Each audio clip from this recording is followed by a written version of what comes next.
su ko defee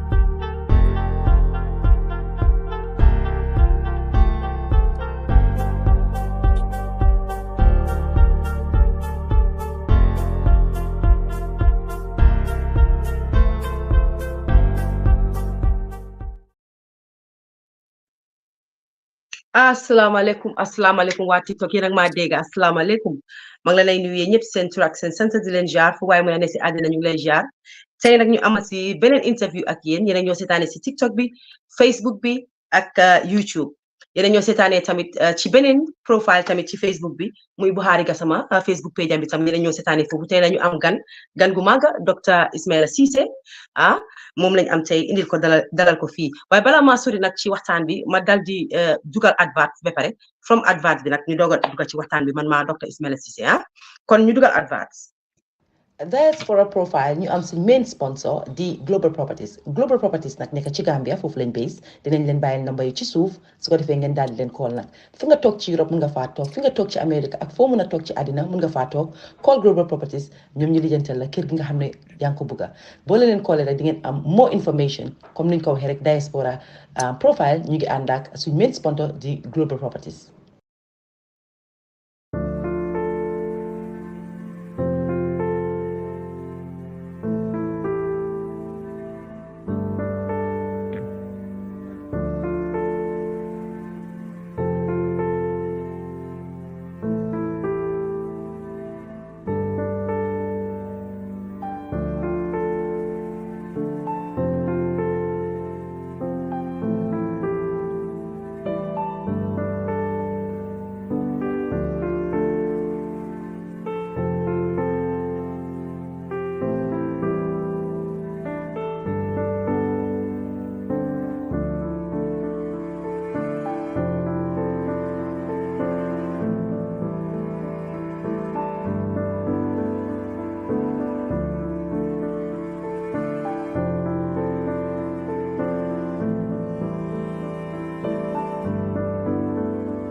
Oh, yo, Taragara Villa, Grand Villa, Grand Villa. Nisa Waya Megara Villa, Grand Villa, Grand Villa. For you, the water America, Walla Europe, Grand Villa, Grand Villa. Ni love Tanaduna, Namunantana, Grand Villa, Grand Villa, Grand Villa.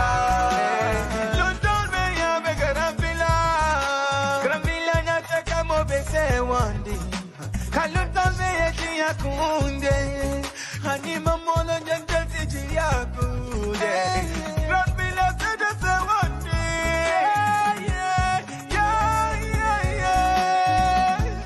Grand Villa Grand Villa Grand Villa nise woya me Grand Villa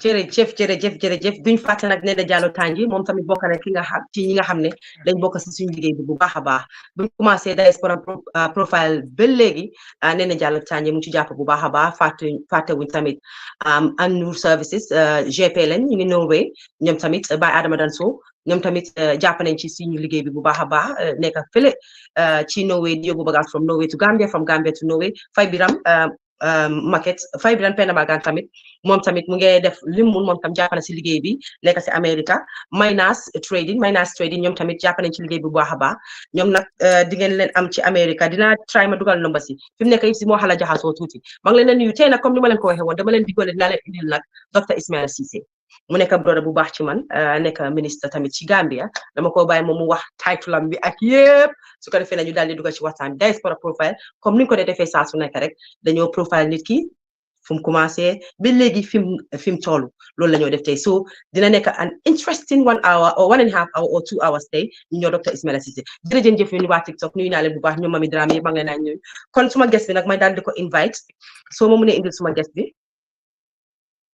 anti tukulóor gis nañ la docteur Ceesay minister no minister I have given you that minister no minister man suma brother nga fii platform bi moom suma brother nga nuyu naa la bu baax a baax and thank you very much for coming on board I really appreciate it saa yu ma la ooy dawuloo nag saa yu ma la ooyee rek nga uyu si parce que bi di suñ first di suñ second fana is our third or fourth saa yu ma la ooyee nga uyu si so ma bàyyi la nga dal di nuyoo ñu doog a dugg nag ci biir waxtaan bi jërëjëf Fatma maa ngi laa nuyu bu baax a baax di la jaajëfal si liggéey bu rafet boo nekkee di la ndokkeel nag si programme bi mooy diaspora profile ñun xam nañ ne diaspora lu am solo la si développement yi Gambia so therefore ñi nga xam ne ñu ngi diaspora ñu ngi contribuer si diaspora bi ba so di contribuer si Gambia di leen feeñal seen liggéey loolu lu am solo la moo tax ma ooy nga ne ma da nga bëgg a ñëw pour ñu def diaspora profile ma xam ne not only pour Gambien yi xam suñ jaar-jaar but tamit xale yi nga xam ne ñu ngi si diaspora bi tey ñu xam ñun fan lañ jaar bi egsi fuñ jaar souvent ñu mën a nekk role model for them parce que diaspora nag dafa jaxasoo yar sa doom diaspora dafa métti moo tax foog ñu am ay ñi nga xam ne de look up to them xam seen jaar-jaar xam fan lañ jaar ba egsi fii nii kon di la jaajëfal bu baax a baax si programme bi di séntu nag waxtaan bu rafet waxtaan bi nga xam ne tey dina mën a contribuer pour yóbbu dëkk bi kanam di nuyu sa déglukat yi ak sa seetaankat yi fuñ mën di nekk nag ñu nekk diaspora ñu nekk Gambie di nuyu ñëpp nag di wax ne tey moom maa yow la ba 1.5 2 hours ñu waxtaan bu am dina am solo jërëjëf. bu am solo kay thank you so much ñu dalalaat la bu baax a baax doo fi gan ci kër gi nga bokk comme ni ma ko dee waxee rek saa su nekk di nuyu anti tukulóor si Facebook bi maa ngi ko nuyu di nuyu Buhari Gassama moom mi nga xam ne moom moo ne behind the screen liggéey bi ñoo def yëpp moom la tey surutoon moom du ma ko mën a def di nuyu nag ñëpp ñi nga xam ne ñu si diaspora bi su ma ne diaspora bi sax boole naa ci ñu nekk Gambie parce que soo leen bàyyee xel dañu diaspora profile amuñ ci diaspora bi rek dañoo xëcc sax ñu nekk Gambia indi lañ ci waxtaani diaspora profile parce que jaar nañ fi man dama gëm ne sax ñu nekk Gambia diaspora lañ ci man parce que fii laa dëkk so ñoom si diaspora bi lañ bokk kon donc jërëjëf yéen mi nekk Facebook thank you very much for joining in yi nekk TikTok tamit ñu ngi leen a dalal bu baax a baax for the first time ñu demaat beneen plateforme tamit mu ngeen ñoo seetaan ci Buhari Gassama plateforme am bi tam yéen ñu faa seetaan ñu ngi leen a dalal yéen ñëpp bu baax a baax docteur fi mu nekk nag ñu dëgal di dugg nag ci waxtaan bi diaspora profile nag soo ñëwee njëkk wax laajte mooy kan mooy diw sàngam kon yow kan mooy docteur Ceesay ñu tënk ko nga indil ñu loolu laajoon naa la ko waaye xam nga lii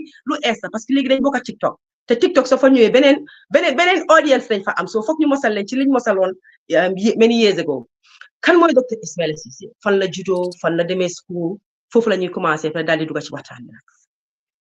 jërëjëf Ismaila Ceesay ndaw bi nga xam ne Gambia la juddoo fii si Africa juddoo Brikama mooy Kombo Brikama town la juddoo suma fa mooy Ibu Ceesay Forest liggéeyal Forest bem suma teacher la woon liggéey na teaching 35-40 years nekkoon na headmistress si schools yu bari start na schools yu bari bem retire mu ngi dunda ba léegi yal na ko yàlla guddal fanam juddoo Brikama dem Brikama primary school ba primary 6 ma si common entrance waaye liñ daan laajte pour dugga high school aw ma ko woon pass mark bi was 238 over 400 ku am 238 nga dugga high school ku am less than 238 nga dem secondary school tam was secondary technical school moo amoon man nag 236 la amoon nag so mënuma am pass mark pour dem high school ma woon dimbel bi tamit kiñ ma mën a dimbele pour ma dem high school fekk suma dafa tukki woon demoon Freetown suma papa nag time boobu mu ngi retire doole ji ne ko fa woon amoon ku ma doon dimbele pour ma dem school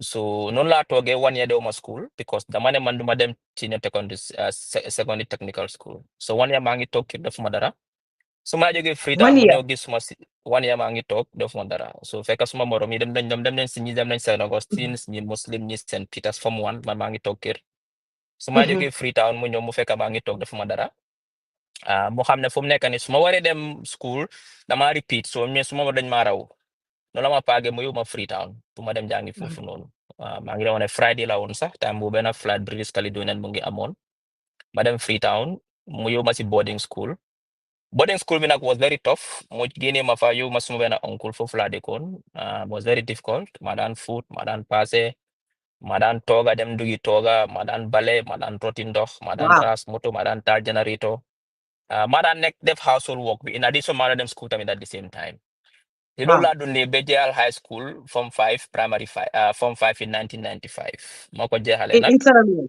In Sierra Leone. man pour in Sierra Leone Yeah. waaye all the while bu ma doon dem school foofu noonu maa ngi dëkkoon na different uncles damaa dëkka Sikki ma move Sikki but everywhere fu ma mën a dem nag I thought it was gonna be easy but du daan easy su ma ñëwee rek dañ dee mën a daa seen bindaan bi o seen boy bi fa daan liggéey so ma daan def take over all the household jobs so maanaam mingul loolu ak school damaa wàcca school dem marché Nduga ñëw tooga bala maa pare tooga 6 ras bool root ndox fo beere same thing ëllëg the following day but I knew ne it was gonna be short term daf ma shape to the person I am today tamit mooy ne became a very independent person mun naa dëkka with anyone mun naa dëkka fu nekka fekka duma soona lépp jaar la woon ma jeexal school form 5 ma sit command ma sit O levels ma ñibbi Gambia fekka woo baa ngi ñëw Freetown ma ñibbi Gambia nag temps bi woon noonu nag booy paa ngi naaf se woon suma moroom yëpp amoon visa pour dem ñi am I-20 am dem America ñi am accept ñi dem England man kenn maa fa desoon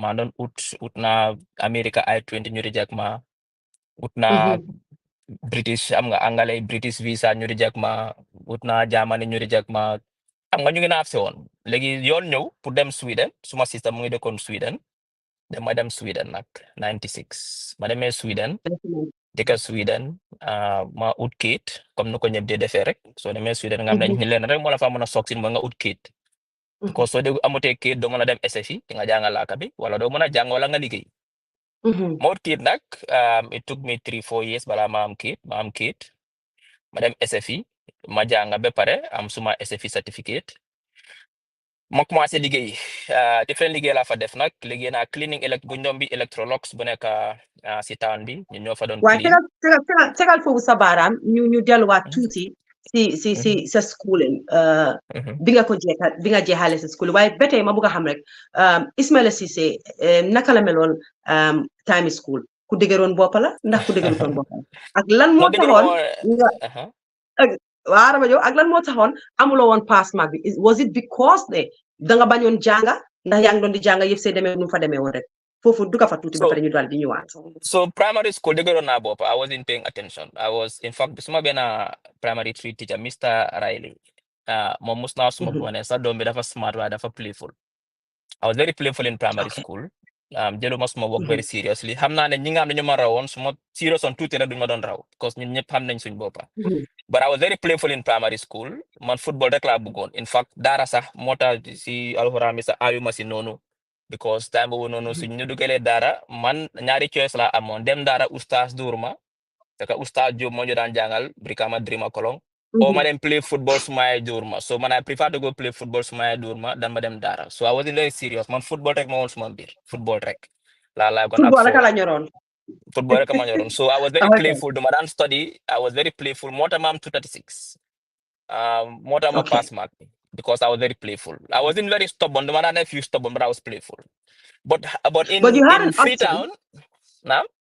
but you had an option pour nga repeat ko lan moo tax nga bañoon ko no I had the option exactly I didn't want to repeat it bëgguma repeat because suma morom yëpp dem nañ they all went to high school and man kenn rek I don't want to repeat dama feel ne it was gonna be a very big embarrassment for me so bëgguma repeat Mr. Sibi yàlla ko yaari dena moom ma doon force ma repeat dem naa repeat sa def naa 1 week sa si repeat class bi ma bàyyi ñëw ma Bombada fekk Bombada mu ngi just start was a high school ma ne no man du ma dem Bombada because it was in a prestige I wanted to go to a prestigious school I wanted to go to St. Augustine tam mu ñëw prestigious on Gambia High St. Augustine sa you know because suma xarit foofu lañ demoon so I prefer to stay at home maa ngi toogoon ke defuma dara in fact at some point sax benn carpenter moo nekk suñ boori kër foofu laa daan hang out di ko jàppale benn ñi foogoon ma carpenter sax at some point man si ma jàng bi yaaxu woon na yeah to be honest 1 year moom was a wasted 1 year bom ne dew ma school but what were you doing so 1 year boobu when you didn't go to school defuloo dara what were you doing lan nga doon def dara toog si suba dem si carpentry workshop bi toog si bunti kër bi léegi ñu ma foo booy wàcca su booy wàcce ñu campagne ñu dem school I wasn't doing anything literally nothing I wasn't doing anything 1 year boobu noonu was a wasted 1 year for me so yow booy si da nga doon campé rek nga doon def time boobu How did your Company parents feel about that? Sumaya was away, like I said. He was in Freetown. Suma sister, they are elderly. Nyom nyom nyom took you on. Suma papa was very old time, and he had 4 wives, so he wasn't paying attention at that time. So mom time mungi marathon, he was a bit sick. So taluton, like he was in mom. I mean, for Jabar, he has a big family. Sumaya was the one who really like couldn't take care mostly about Sinjanga, but she was away as well. If she was in town, they don't but because she was in there, and that time I remember social media communication wasn't like that. But I call every day WhatsApp, family It was very difficult. She wasn't really up to speed as to what was happening back at home. So yeah, that was it. That was the 1 year about I was just doing nothing, just hanging out. Thank you so much. Thank you. But for those of you who are watching, this is a very respectable platform. So Manglena Nyan, let's be respectful. Nañ what we are writing, let's be mindful. Because yow mun nga feel but minute ne kenen ki la ski set and feel no. So I have people who are controlling both platforms, TikTok and Facebook and YouTube. So if you're gonna be disrespectful towards me or towards my guests, unfortunately, I'm gonna have to ban you from the page while I'm a block from the page. So please, because everything rolling in screen be. So we don't mind being criticized, but saga haste boga. Please, Manglenanya. All right, thank you, doctor. Let's take a short break, and then when we come back, then we'll finish. So you just a tutti break, Buhari. You can ship goods to loved ones and friends between the United States, Gambia, and Senegal with the help of Faber Market. One of our 2 major freight options, container shipping, departs every 3 months. Also, we provide Zepe services every 2 weeks. Please reach out to us at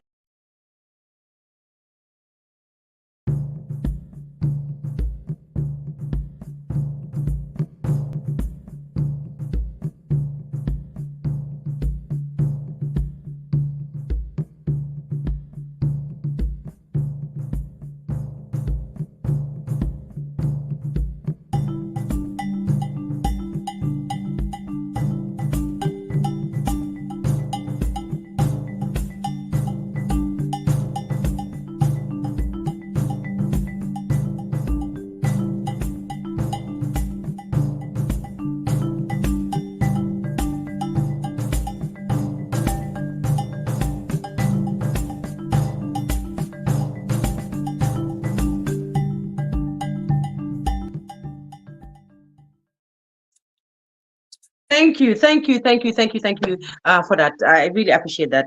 We needed that break so that we wanna reorganize again. Needing coffee. See comment section. Thank you so much, Buhari, for that. Dr. Cisse, ñu del si waat. Yang ma dégg, doctor. Maladiga. Okay, thank you so much. Ini ma doctor Buhari, ini laat ma ko suma nit ki dama ko nit ci screen bi may jàkkaarloo moom face à face. Wow, sa yaay nekk away, support wasn't paid attention, polygamy, environment nga nekkoon. Magon, no, he was old. He was old, quite understandably. Yeah, understand now, but then you choose to loolu naa ko indi li tama laajte fii ak fi nga wax noonu naa tegal foofu sa baaraam dinañ fa ñëwaat si kanam dinañ fa ñëwaat tuuti because gis nañ xale yi ko def léegi but yow stage boobu involve la woon sa bopp si dara loo xam ne criminal la loolu la boobu bëgg naa ko laajte tamit I was because xam nga time boobu noonu nekk rek moo la naa ya mbedd dafa daan yar the parents time boobu noonu si koñ bi yëpp they thought they la dee gisee as seen doom. Waaw. So defee lu wrong si biti ñëpp la daan yar so ñun time boobu noonu crime wasn't our issue. ñun ñëpp dañu yaroon suñu kër bi yarutee sax suñu ne boyam fa woon and kenn moo am ne naa ko mën a apprécier mooy Master Macaulay was a very very famous educationist in Brikama moom moo nekkoon Master Brikama Primary at some point moom he did everything within his power pour mu utal ma school yi mën a fu nekk daf daan bàyyi liggéeyam di ma wurloo from school to school utal ma maa daan bañ muy mën a bomba daa ma bañ maa daan bañ ñoom ñëpp dañu daan yar si koñ bi so ñoom ñëpp they were always paying attention to us so ñu ne fi crime bokkuñ si woon dafa mel ni rek I wasn't going to school I was staying at home xarit yi suñ booy suñu wàccee school ma hang out ak ñoom su ñemee school ma nekk suma side. That was it, waiting for my mom to come. But we are not engaged in any other criminal activity at that time because ñu ngi young on time boobu ñu ngi jot jàll primary 6 ñun xamuñu woon sax mooy criminality time boobu noonu.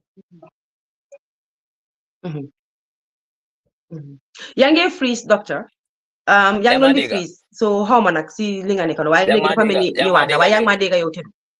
waaw maa laa dégg waaw. waaw maa ngi laa dégg waaye doon di freeze ok léegi ñu jógee foofu noonu waaw ñu jógee foofu noonu ñu ñëwaat ci Freetown tuuti bi nga nekkee Freetown nga dunda hardship boobu yëpp lan la jàngal. daf ma jàngal ne aduna looy ut lu baax du dee comme easy. yaa ngi maa dégg yaa ngi mel ni ku freeze yow tamit yaa ngi maa dégg. waaw maa ngi laa dégg yow go ahead. ok lu ma jàngal mooy ne doom bu góor soo demee àll nga dem uti ndax xam-xam nga uti ndax alel nga uti foog nga coono bala nga ko am surtout sa yaay su fa nekk daf ma shape to the man I am today mooy ne I am independent. Any situation bu ñëw suma way I deal with it in my own way dara jaaxalut ma.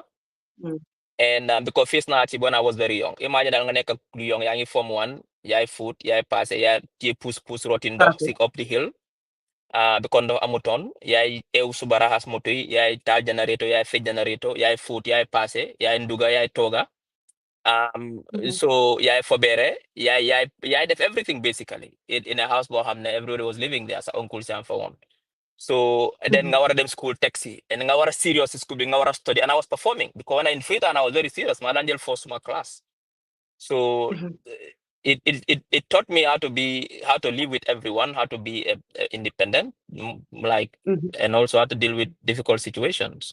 And later in my life in Sweden also and in Europe, daf ma dimbale. When sono mo won, every hardship bu ñëw ma way rek already I've already gone through that hardship. Uti naa koo xam ne bu mu nekkoon Gambia mu ngi si ron yaayam ak papaam dem Europe, they are doing everything for that person. Su demee Europe nu ma sonne man du ma sonne because man dund naa ko ba pare. So it shaped me. It made me who I am. So it was a bad experience, but in retrospect, with hindsight, Hamnane was something about Hamne. It really helped me to be who I am today. Yeah. Thank you. Thank you for that. Legi nga ñëw nak from fofu nga delluwaat Gambia tuuti nga ñëwaat Sweden fii nii, right? Well, Madelo Gambia. I did 1 year in Gambia. Mangi Nafson, Japan Nafson time bono. All we wanted to do was to go to Europe them hustle. In any way, with an I-20, with an acceptance letter from the UK, applying for Swedish visa, applying for German visa, applying for visa boneka applying ko. Just to go to Europe because yangi neka family bo hamne tambu no dombu gur moy dem uti ñew dimbele sa wa si koñ bi tambu waxe baata bi tam bari won na trop so nekk ci koñ bi génnuloo def loo dara sa ngoro dem ak ñew dañ la di xeeb kenn du la di respect we wanted to go and prove something then bu gona dem ñun tamit ñu ñew isi moto change suñ kër facelift suñ kër gi yóbbu suñ yaay maaka yóbbu suñ papa yi maaka that's what we wanted to do so loolu lañ def we had opportunity ñu ut nañ job Gambia mënuñ ko am tamit so ñu yàlla isil ñu yoon ñu dem Sweden bu demee Sweden nag life foofu la starté nag foofu la life starté then you came to Sweden nga ñëwee fii wax nga fi SFI man maay the only person ku dëkk Sweden fii di jànga SFI 100 years mënumaa dégg Swedish loolu loo si xam docteur li dafa garaaw non li dafa garaaw waaye boobu dinañ si ñëw léegi nga ñëw Sweden bu nga ñëwee Sweden nag fii naka nga gisee xaaral tuuti at what age nga ñëw Sweden ak bi nga ñëwee Sweden naka nga ko gisee changes bi jógee Africa ñëw Sweden completely different loolu laay laajte fi mu nekk. No, I mean I was 19 at that time. I was very young. maa ngi jot ci high school. Ma ñëwee I thought lu ma doon fantasize about ne Sweden noonu la mel. It was a shock, a culture shock. Dama foog dafa easy da ngaa ñëw everything is on the table da ngaa ñëw rek within 6 months nga jënd moto yu bari nga delluwaat Gambia dem semester xam nga da ngaa ñëw everything is cool. No, it was difficult. Ma ñëwee was really, really, really hard. I was lucky to have family there. My sister was there, so things were not as hard as ko amuloo fa mboka. At least you had somewhere to lay your head. You had somewhere to sleep. You had someone to advise you. So ma nekk Sweden. Ma nekk fa ut job di jobantu di utantu kayit. Bu ma amee kayit nag but job bi arrangé wu ma woon ma ne you know what dama bëgg a dem England. Dem study ji. Then in 97 I think 97, Madam England. Madam England, I was mixing study and job. I was at Harrow on the Hill, Bena College Mofaneka. Yeah. Harrow College la nekon. But Manoli gets been a warehouse also in Stevenage, in a Dixon's warehouse. So you know picking and packing for no. Yeah. So sun job at 12 agency job law. Sun job at 6, 7 siguri be 7 si suba new wacha. Madam Watford, feka Watford la deko, Madam Watford, Madam Watford, Masangu, Madam Maduga boss them college. So madam college madam nala hold day nala si class yepla de nala. So bena de college bina wanya da hanen masi college because they have information manala la de kasi class bi. So no la buy college bi. So ma focus si job bi. Def nañ security job, def nañ picking and packing, def nañ defa pack risa bona pack si benn agency job tamit. Def na kitchen porter ras ball def suba def na cleaning job key job cleaning job in the UK, liggéey na McDonald's, liggéey na Burger King. Parce que job bu nekk def nañ ko in the UK. But every Friday la ñu daan fay time minimum wage was £3.20. So suñu ma fay Friday bala Saturday Sunday halis so you Gambia nga fay sa bill si mujjé bena di ma sonal ma you know what, I can't do this anymore. So ma delu wat Sweden nak. So ma delu Sweden yalla def ma am bena job bena job fofu nonu learning bena American company ñoo don create tambo nonu GSM mu ngi just start. So sen lifin service tawa si ñu ñoko daan lifin bena gamel ñu fa won sa ñom papa Njaay ñom pa Njaay ak yu nonu ñoo fa daan job.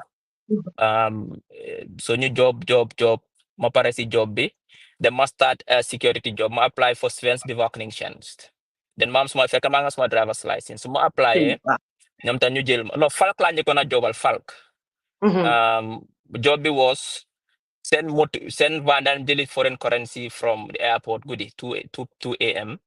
mooy foreign bi daan jógee dañ ñu yóbbu ko si dépôt bi in central station ñu offload ko dañ ñu off ak tamit parking yi nii mooy street parking yi nii machine yi fu ñu dugal coins yi ñu ñoo ko di offload tamit ñu waxaale si safe ko so I was doing that for Falk security. After ma change ma dem Svensk bevakningstjänst di def utrycknings larm mooy ne dama amoon suma moto boo xam ne security moto la so laar demee feena gars yi radio dem leen foofu noonu ñu dem check. I did that liggéey naa si tunnel baana tamit liggéey naa receptionist as well part of security. First security job bu nekk def naa ko in Sweden. So ma nekkee si job bi benn day ma toog ma xalaat ma ne man daal then I used to follow Swedish politics a lot at that time.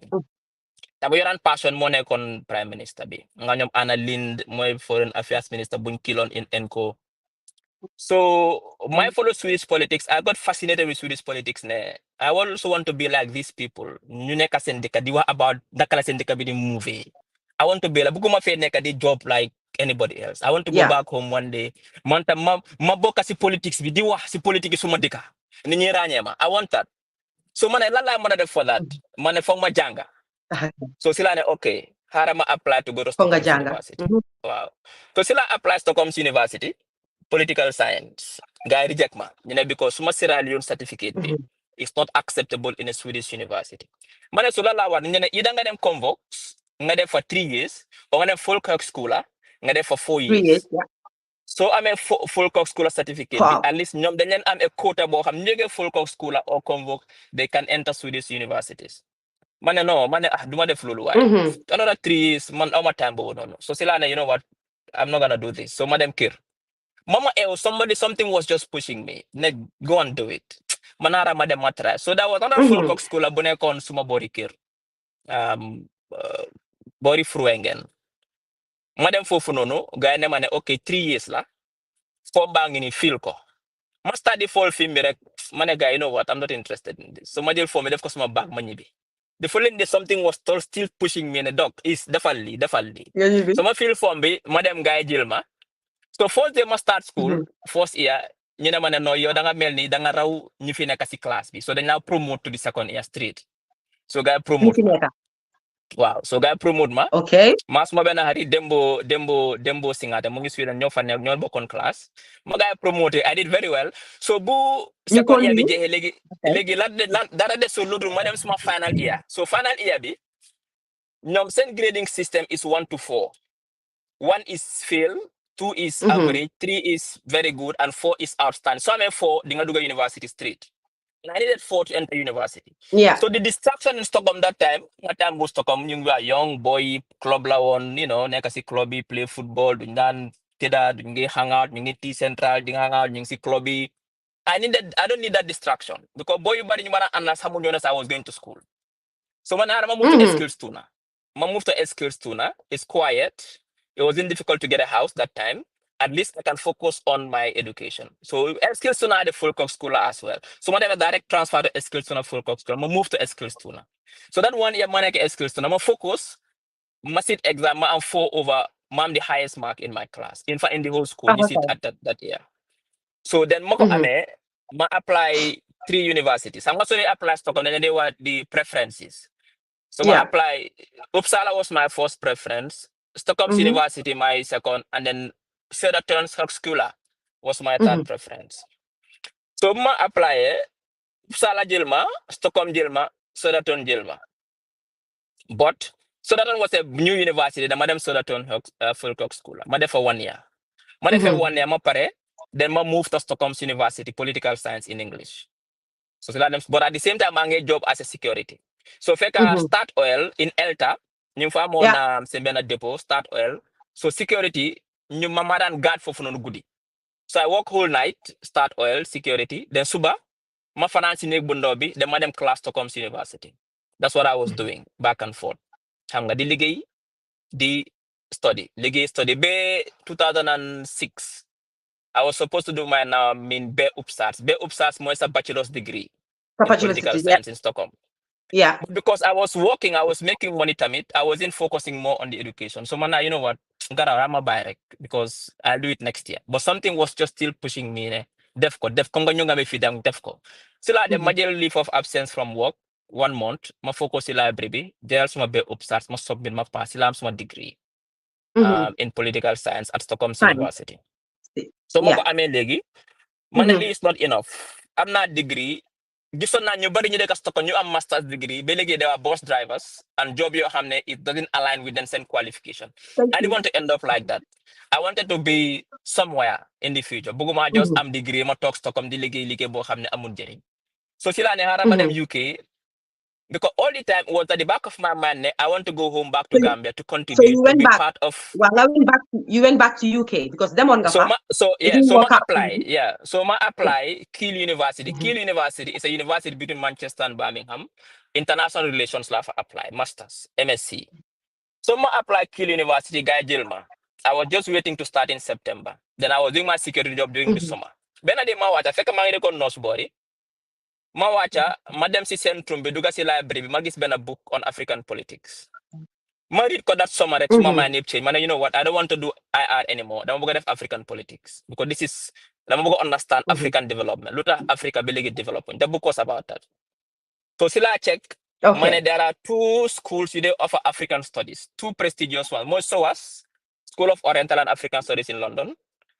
Edinburgh University, Center for African Studies. So, I check. Okay, most not London. I didn't like it. I'm going to Edinburgh. So, I apply. I apply guy bind na ma ne accept nañ na on condition that sa university in Stockholm dafa war a bind na ne you did some of your courses in English ñooñu binda nga accept ma si la move to Edinburgh. Bu ma move to Edinburgh I had no scholarship. The fee for my masters was £3,300, but I did some savings. Ma jaay suma moto bi because I had a car in Stockholm. Ma jaay suma furniture yi jaay everything you have had in Stockholm. I paid everything into Dr. my. Yamadiga. Hello? Yange break. Yange break, doctor. Doctor.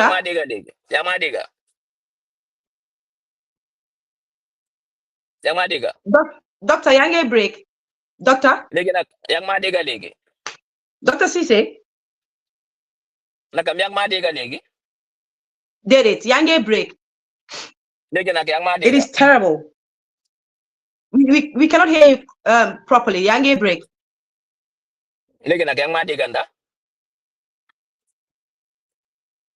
Hello? No. Deguñ la mu ngi break. Su fekkee yéen muy déglu yéen a ngi Dr. Cisse yéen a ngi déglu dégga Dr. Cisse please wax leen ma yéen a ngi koo dégga because ñun from our end it's breaking. Léegi nag yaa ngi maa dégga.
Wow, yéen a ngi maa dégg doctor dafa break on suma end la woon njëkk.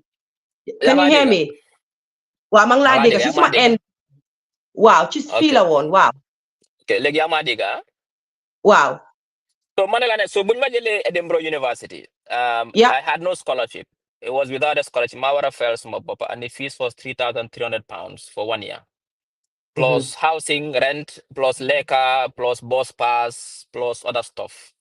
And saving suma amount wasn't enough. So my jazz suma mutu ma amount Stockholm. My jazz suma furniture, suma togi, suma tabuli, suma palati, suma kudi, suma furniture, yëpp laa jaay. At this time, say Angulo one, still single time bobu, belegi. Wow, no, I think I'd say on now, with a Gambian, but say bit on. Okay. So like kima jas ma bagay sa kuko mangi Stockholm belegi sa suma kudi, suma furseti yepla ko jak suma palati. Ma jas suma tubi, jas suma kudo furseta paka rek nga don jaay ak lan. Jas suma lali, jas suma furniture yepla jaay, suma jaay everything.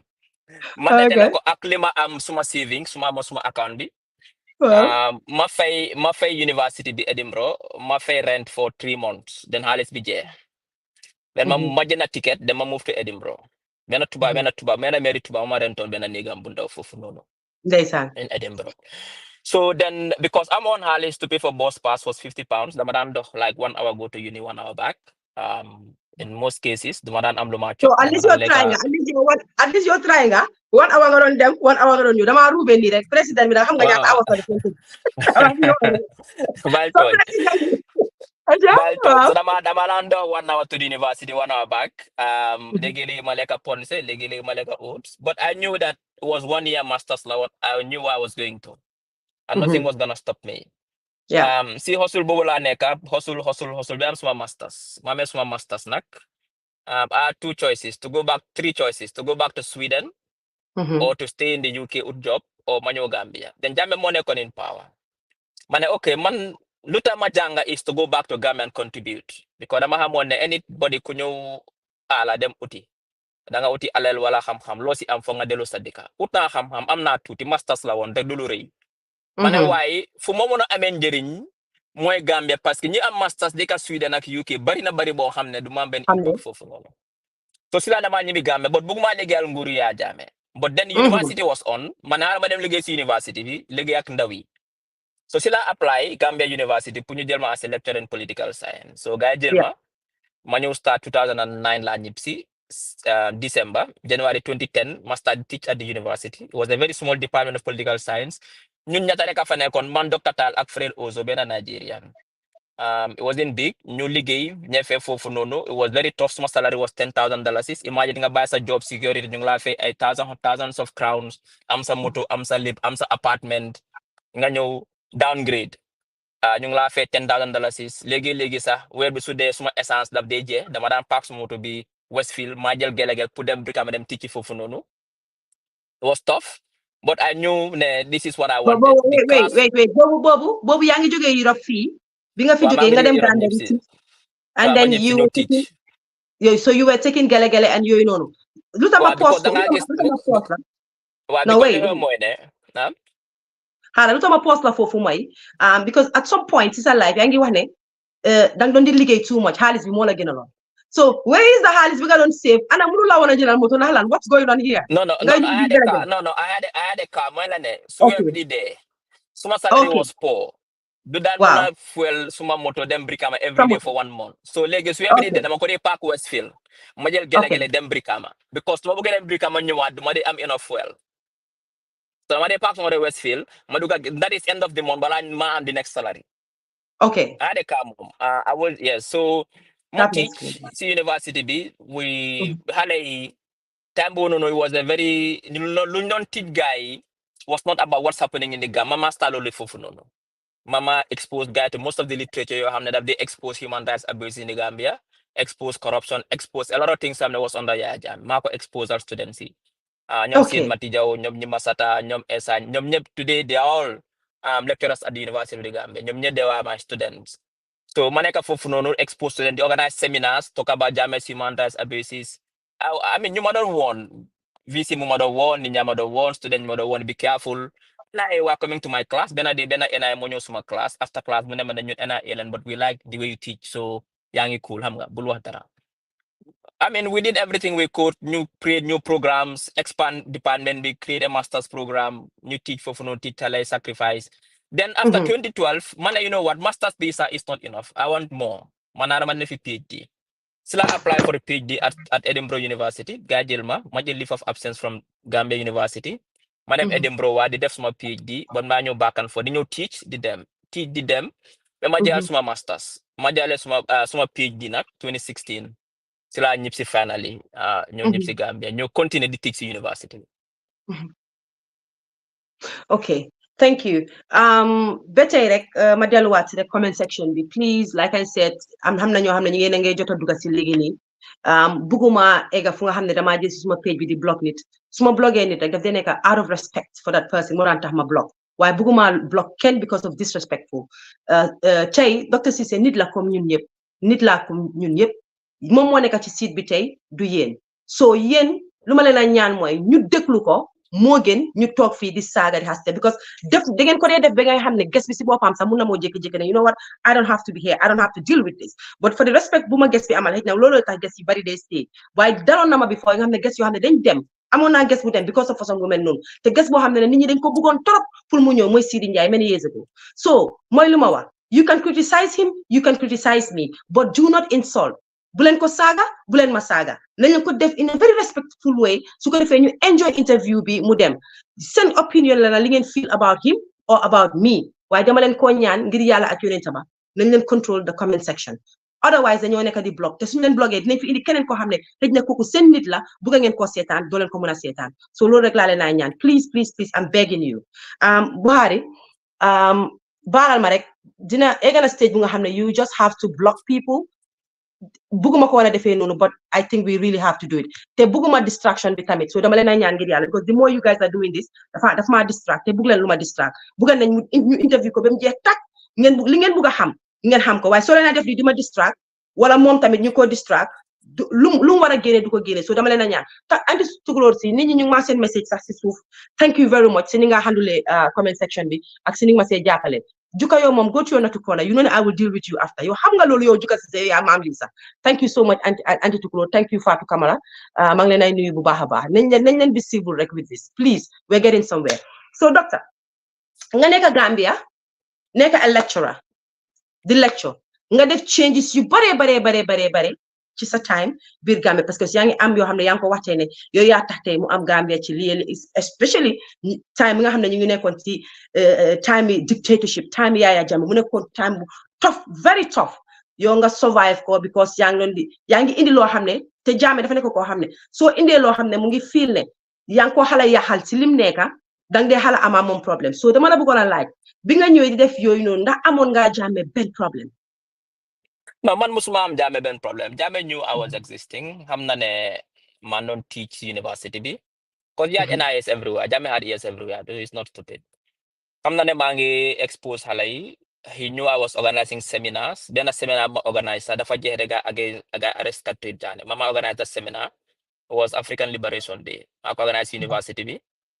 I invited Skatrit and some other few people. Skatrit ñëw mu wax criticize government before furonu. Dafa jeex rek ga arrest ko. Yeah. But I think Jammeh knew that leaving me alone, be discussed within the campus, and it's not on the radio. Suma arrested, that madonjo on you relevant. People are gonna know what I was saying. So I think that is why he ignored me partly. But the most important thing when a man Jammeh funnewe face to face, more during the end of his rule. But Jammeh accepted defeat. After 1 week, Monet Duko accept that. We are going back for elections. After 3 years, Manma bind an open letter to the university community. The address Jammeh is either Mudem, we are going to boycott all university-related activities, including exams. Lolo caused a big problem at the university between Senate and myself. Senate James Suma Fire, Nubugama Daha. In fact, we even had an election at the university along 2 lines. Nda Dr. Ceesay Lumwa, Lolo Nyo Def. New boycott or no boycott. Because the university will divide into 2. Dr. Ceesay na new boycott, new win. So more than new boycott all activity. You start the entire defiance against Jammeh. Then after new bindene, then you boycott university. So Jammeh demote. After noon, that Monday, man samedi la ko binda on Monday sila ba association binda then nini start the binda that defiance and Jammeh send people to campus di ma ut fofu noonu and time bu ma ko doon binda I was in Scotland man doon def because my family was still in Scotland I went to visit my family léegi but the issue mooy the students yu nekkoon campus di fight man suma side ne docteur lu ma loolu la ñoo def ñu doon agge ñoo wax ne docteur daf leen jaay muus mu ngi toog Scotland naa ngi toog fii nii si laa jënd ticket ma ñëw Gambia ma ñëwee Gambia ma organize a big fekka during the impasse fekka Gambia has decided mu ngi just start mass salutal we take the jerseys to the university ma organize a big conference foofu noonu I distributed the t-shirts NIA sa ñëw nañ foofu di ut Kemo Bojang at that time he was there mada NIA buñ fa jógee si lañ dem Kairaba si Baro ma youth si ne ko ne ñun jël nañ resolution we are going to swear you in on the 18th of December by hook or by crook. Those pictures are everywhere, those videos are everywhere.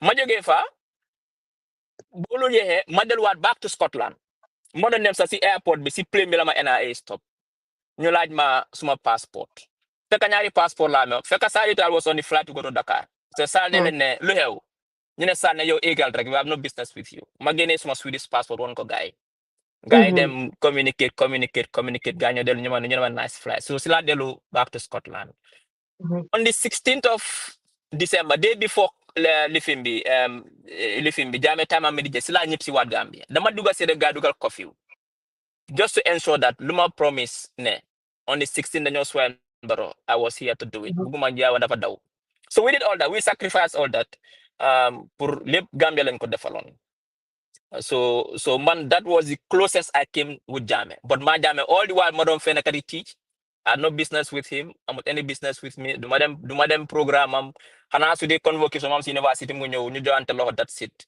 but he knew I was teaching political science he knew I was teaching material yoo xam ne people Dr. Ibrahima si seen material yi ñoom prof seen material si Amnesty International benn report bi Gambia fair rules was seen as seditious material in Gambia yëpp laa doon expose university bi so we did our part to expose the students and right now tey I'm proud because tey there is no private agency there is no public institution bu ma dem te ka kenn mën a tig nga ma at bi so thousands and thousands of students yoo xam ne tey anywhere you go in every sector fu ma dem rek as a student xam ne tig nga ma at bii nii and that I'm proud of aw ma xaalis si teaching bi but at least am naa loo xam ne tey fu ma dem rek teach naa fa koo xam ne mu ngi fa te mu ngi contribute. Okay, which is really good. Important na aw ma xaalis si affaire si teaching bi waaye am naa ñoo xam ne tey mun naa taxaw and be very proud ne ñii maa leen teach basically fanami loolu nga wax noonu ah. Okay. Nga nekk a lecturer all of a sudden political science nga study we all know that all of a sudden nga jékki-jékki rek Dr. Ceesay ne okay now li jotna time bi jotna I have to be in this race dama war a nekk man tamit a politician dama war a ñëw war a toog war a mun a amee réew mi benn bés naka nga eggee ci level boobu because it's a huge si li nga nekkoon as a lecturer nga jékki-jékki rek ñëw rek nekk ci CA is two different things naka nga eggee foofu lañ bëgg a xam fi mu nekk. Wala mooy dañ comme ni ma ko waxee rek dañ nekk si dëkk boo xam ne man I don't like to be on the sideline and criticize I like to be in lu ma si góobe gar luy xew muy xew man dama dee ragal dara ñu toog ñu ne you know what comme que ñun ñu ngi si biti ne nu moo demee du noonu what can we do kon let's bring an alternative to this. waaye li ma wax mooy si time Jammeh ndax xalaatoon nga ko time Jammeh pour nga nekk ci race bi. no but time Jammeh I was in university 2016 la jël PhD bi te 2016 la Jammeh bàyyi. déedéet waxuma leen in fact time Jammeh clan ñu ngi doon form a political party si ron and a few friends. loolu moo tax ma laaj la loolu aaral rek xam nga man dama def sama research balaa maa ñëw toog moo tax ma laaj la loolu ndax xalaatoon nga ko ndax bëggoon nga ko def si Jammeh wax we are working on something yes ñu ngi doon xalaat in fact dem nañ ba build the structures with from ñu ngi doon am a Zoom call almost every other night I think Skype that time was Skype moo amoon di plan naka lañ ko defee bañ am tour beeg every année fii du ma le au seen tour ñoom ñëpp ñu ngi dund right now su ñoo déglu nañ xam ne lu ma wax digal la we are planning ne 2020 dañoo ñëw form suñ party ñu boo fekk xamuñ ne Jammeh was even going to lose xamuñ ko woon we are planning to do it dëgg la but léegi ma jàllee 2016 ma ñib see nag si la then after I was focusing on my PhD dissertation suma thesis xam nañ so dee PhD it's not easy so I got focused on my PhD ma put loolu on ice angum But the plan was to, at some point, really take part in politics under Jammeh, but mujo to happen because I had to focus on my PhD, my PhD, my submit my dissertation in January 2016, March, my suma viva, then my NIPSI, then December was the elections. Okay. So regardless of anything, you pare bokon nga ñu pare on ne no matter what da ngeen ñoo ngeen face Jammeh challenge ko Of course, face to face, no matter what. Yeah. Yep. Yeah, haral de foog naa ne suma fenutee de suñu xarit bi lañ fi am de Sidi Ndiaye sa nit ki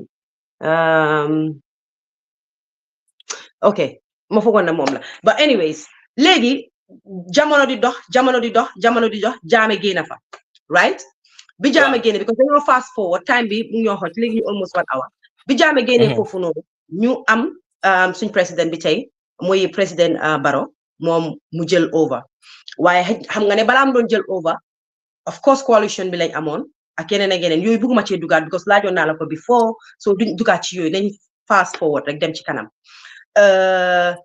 léegi at one point si sa life nga decide ne ok léegi jot na pour ma indi CA si biir Gambia ci suñ gom-gom like I said, xaaral rek suñ gom-gom ak suñ gis-gis as Gambien gom nañ ne CA dafa nekk parti bu nga xam ne ci ni nga ko waxee woon ak ci ni ngeen ko waxee woon buy ñëw bokka ak xoli nit ñi bokka ak nit ñi parce que parti nit ñi la right yaa ngi fa waaw léegi naka la ñëwee lu tax nga indi ko naka la ñëwee naka la CA ñëwee waaye si naka la ñëwee mooy ne man dama toog xam nga we are always having the plans to have the face Jammeh forming a part loolu yàgg na like I said clandestine ñu non discuss loolu but bu ma doon focus on my PhD ma shelf that idea ma ñib si Gambia di focus on my teaching benn day ma toog benn waay bu ñuy Babu Kebe mu ngi jógee ñoomi ak wan Basiru ak a few people la min about 5 nit ñu ne dañ ma bëgg a gis ñu ñëw fekk ma suma kër yaay Brikama was a Friday afternoon na ñoom daal lañ xool ba gis ne ñoom daal from different political parties dañ bëgg a ñu bokk ak ñoom ñu form a political party because dañ feel ne the country needs a political party pour mu change bu ñu ma joxee that idea ma leen ne ok naa ko discuss a few people because ñun rek mënuñoo form a party because you need funding you need ideas you need people who have strategy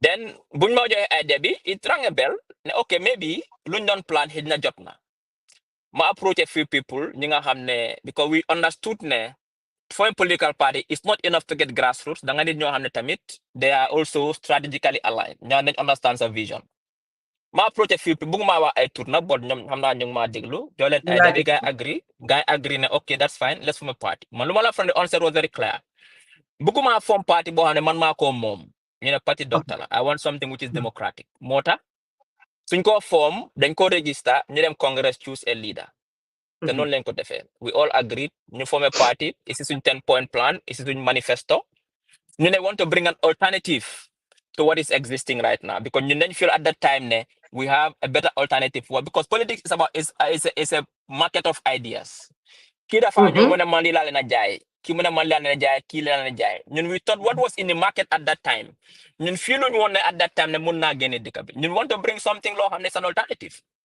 and we had the right to do that as citizens so bu ñëwee ñu def loolu invite a few nit ñu believe in the cause guys join ma ne gars no one single person is gonna pay the money because ku ko fay da nga yaa moom parti bi ñu ñëpp ñu teg 1 million bi ñu register parti bi ñu dem congress ñu ne anybody ko am ne am nga interest to lead the party so 1 million bi basically jóge wu ci Dr. Ismaila Ceesay dafa jóge ci yéen group of people non ñun ñëpp a dajale 1 million bi ñu fay ñun ñëpp how many yéen ñaata la how many people I cannot even the guys in fact ma nga wax ne even the day bu ñoom Basiru ak ñoom Babu ñëwee suma kër dajale ak ñoom ñëpp ku nekk dafa gën a 200 ne ñoom mu loolu mooy seen contribution dalasi everybody contributed everybody si grassroots si ñoo ñëpp contribute ne to pay the $1 million so because am na ku ñëw am na ñu ñëw woon ne dañ ko bëgg a fay aw ñu ne la non we cannot accept that ñëpp ñu contribute even in the grassroots ñu ñëpp a contribute for $1 million so parti bi kon su ma la déggee bu baax parti bi du parti Dr. Ceesay parti bu ñëpp bokk la du suma parti I brought the So idea. Marco start. you got the idea. Marco initiate. But buguma ko initiate dama wa galu urne buguma ko mom. Wow. Buguma, I want us to go away from parties so they all revolve around being a leader. I want this to be everybody's. I don't have to even lead it. Mante sumane he. Mane, you know what? Get an CA. CA is still gonna continue. They can get another leader and move on. I don't want to own it. But do you think Buguma go own. do you think you are still in CA? But anyway, we'll come to that. I'm still in CA. I'm still the party leader of CA. I'm still in CA. That's the fact. Okay. So, but Lady, sumane hete, mane, you know what? Get an CA. I don't want to be leader. Madam, move on. I do something else. This party will continue. That was the idea from the onset. Buguma mo revolve around me. I don't want to own it. okay. Yanko fast forward tuti. Why harama lal farek? Because from what I understand, there was a time, guy nanguny na won. You guys, they get Congress. Nanguny won the party, the flag bearer, right? At some point. No, Lord must happen. Must happen. Nah. So why were you not the flag bearer then? Because then you want to Ismaila change. My flag bearer. I was in the last elections. I was the flag bearer. Flag bearer, I'm out as the presidential candidate. I was the flag bearer. I'm on a time. Why I'm on a time. There was an argument. Siluma understand. There was an argument. There's an issue. You know, you want to the flag bearer anymore. They want to replace. After they want to replace. Okay. Right? No, Lolo, I never. Let me tell you something. When for my party, mama put in mama draft constitution. Mama put in the constitution that the leader will be elected at the Congress. Muno na wane my lead by force because mama ko start, but no. Muno na jel suma halis ma fe 1 million ma own party bi luma ne la def kuma ne ma da kuma ne, but I didn't want that. But luma la moy ne man mane Congress la ñoo leader. Bu Congress jote man I was chosen unanimously. Ken challenge with ma. Okay. And I became the party leader. I became the flag bearer. The following Congress, it was not an elective Congress. I continued, man, belegi my flag. We are going to Congress in December. Sumana in December, man. I don't want to be the leader anymore. You choose, can it? Lord, suma choice la. But wow, I am the leader of CA and Mama and flag bearer right now as we speak. Okay, all right. CCA right now. Understand that there are some people left. So if I'm you resign, I'm you have to buy. I'm you have to yalen for bugut, yalen for buga. All right, let replace. I'm doing replacement. I'm doing replacement. Well, obviously, executive some of the I mean, man, you ma ham resign from the executive nyar la. Moi Dominic Mendy, aknene Frida Jehna. And to be replaced, we have to go to Congress. Congress in December, they'll be replaced, inshallah. But I heard that something CC2 left. Something CC. No, I Koko Mustaneka an executive member. He's just a party member. Oh, he wasn't. Okay. It was just a party member. It's not an executive member. Okay. And, all right. And in politics, people have a right to join parties and people have a right to leave parties. More the freedom to associate. It's normal. It's a constitutional right. Nga buga join, nga buga enter. NNPP people leave and people join. UDP people leave and people join. DOI people join.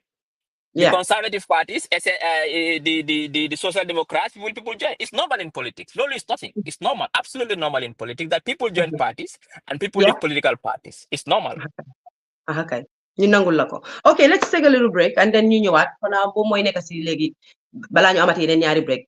We take a break and then come back. When we come back, you do got your time like forget that tell what time. Acha.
ok gannaaw buñ dellu see nag am suñu break boobu noonu ñu gërëmaat rek ki nga xam ne moom it na nekku fii mooy Nene Jallow Tanjeh parce que dafa jàppa suñu combat bi bu baax a baax a baax saa su ne su ma toogee Diaspora Profile rek foog moo wax Nene Jallow Tanjeh di wax tamit Buhari Gassama jërëjëf ci liggéey bu rafet bi nga xam ne yaa ngi koo def gannaaw buñ dellu see ma waxaat leen tamit ne please let us just control ourselves yàgg naa leen ko si comment section bi nañ leen ko def ba mu baax gis naa ne na ñu ngi try but lañ leen try moom yéen nag waa TikTok a leen mun TikTok ñu ngi civilize ñu ngi wax ak ñun nanga jërëjëf once again Dr. Ceesay thank you so much for coming on board I really appreciate this because Gambia bi lii la dañ dee wax ne suñu ooyee suñu ministre yi duñ dee nangoo ñëw waaye man dama gëm ne duñ ñëpp am na ñoo xam ne boo leen ooyee ñu ñëw comme ni nga ko waxee rek yow dawuloo coow dawuloo dara suñ la ooyee di nga ñëw léegi docteur ba tey rek ñu ngi taxawoon ci junction yi CA bi parce que dem nañ ci benn xaaji interview bi ba léegi ñu ngi woon ci junction yi CA léegi docteur man fi maa wax mooy man laa jaar ndax CA mu ngi still am ndax amut loolu dama ko bëgg a ma wala leena dama yellow la back a bit yeah ñun when we came as CA dañ bëgg a bring an alternative because we are passionate about this country dañ bëgg a make sure we contribute to the development of Gambia and you wanted change and you came you said you wanted change we had many options Those options are to join existing political parties, and why did you join them? Wow. Or to form our own political party. And like I said, man, I don't decide unilaterally in CA. But I want to do it. I always consult. When I consulted with the base and the people in the party, the view was that let us form our own party. We formed it. Our idea was to contest elections by bringing an alternative, by bringing new ideas to govern this country. New create some manifesto and some 10-point plan, which was for the public to see. New contest election, yala def muno qualify for the final round. But happen a bunny disqualify. I could have also unilaterally made this one dualize topa.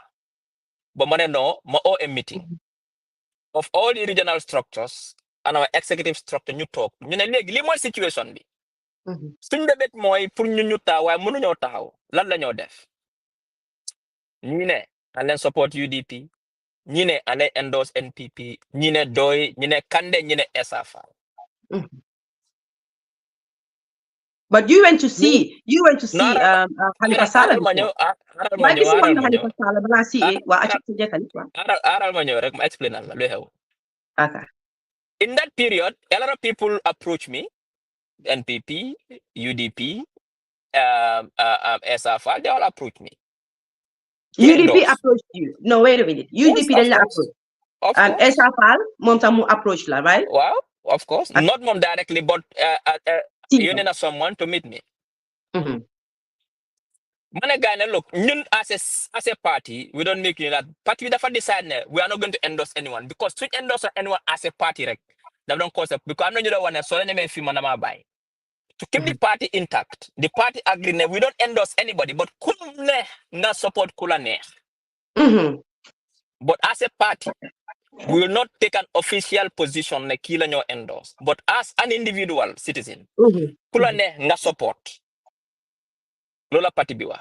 Ni dem campagnal UDP, ni dem campagnal SAFA, ni dem campagnal DOY, ni dem ñu ñep we saw it. Ku nek nga dem campagne fula ne because lola party bi agree on. But remember also ñun buñ doon campagne ben kaddu la da wasi pencha yi. Fatmata. Ben kaddu la da wasi pencha yi. Moy ne te lolu nonu ñom ra fi ñu maran andal si pencha yi nañ ma mëna biya witness. Mané gané ñun suñ bébét mo ñu ut. Mo suñ ene ñu ut réew mi. Parce que doomi réew mi lañ te dañ gom suñ boppa but doomi réew mi ñoo dee joxe si katanu yàlla ñu ngi udde waaye xëj na duñ am waaye lu ñoo ñaan mooy ki nga xam ne mooy suñ jaama moo gën si ñun yàlla ko kooku am te su ko amee suñu ooyee pour ñu jàppale ko liggéey nañ ko jàppale man loolu laa daawa si penca bu nekk parce que man gëmuma ma am suma xam-xam suma pexe ma toog si ma bëgg keneen fail pour ma mun ko replace non dama la ko jox nga jëfane ko parce que dama xam ne tey famana soo nekkee président ma dimbale la nga liggéey nga tollu foo xam ne soo bàyyee ma ñëw da ngaa jombalal suma liggéey waaye su ma la xeexee pour nga feel su ma ñëwee ma su ma liggéey mooy gën a métti. Let's parce que not su go ma there. jëlee réew mi No. Okay, maybe Fufu, let's not go there. Yaa ngi fast forward affaire si parce que bi nga ñëwee es wax ni nga wax nii léegi nii bi nga ñëwee es ñëwuloo with that attitude. Ne of course da nga war a ñëw dimbale président waruloo koo xeex. You from the beginning no da nga ko xeex. but as a politician but as a politician soo ñëwee you cannot doo waxee noonu as a politician da ngaa ñëw mel ni politique la that's how politics soo ñëwee da ngaa bi mel ni da nga bëgg a jël nguur gi. dama laa wax ne man bu demee election ba président Barrow win 53% ñun man suma idea was to support him because Gambia la ñoo liggéeyal suñu ooyee dañoo dem liggéeyal ko. No, but if you want talk tamit no, Haran. Your idea mooy woon ne nga ne pour support him because Gambia ngeen naan liggéeyal. You knew ne Gambia from the very first day nga bëgg a form CA nga ànd ak ay nit pour form CA Citizen Alliance loolu dafa miin ne ci xoli Gambia ni ngeen nekk ci xoli nit ñi ngeen nekk nit ñi ngeen a liggéeyal parti bu nit ñi moom la. From that very first day waroon nga xam ne da nga war a da nga ko war na jàppale. It doesn't work like that. Yes, it works like that. Sweden. Allow me the chance to talk. Sweden. But allow me the chance to talk.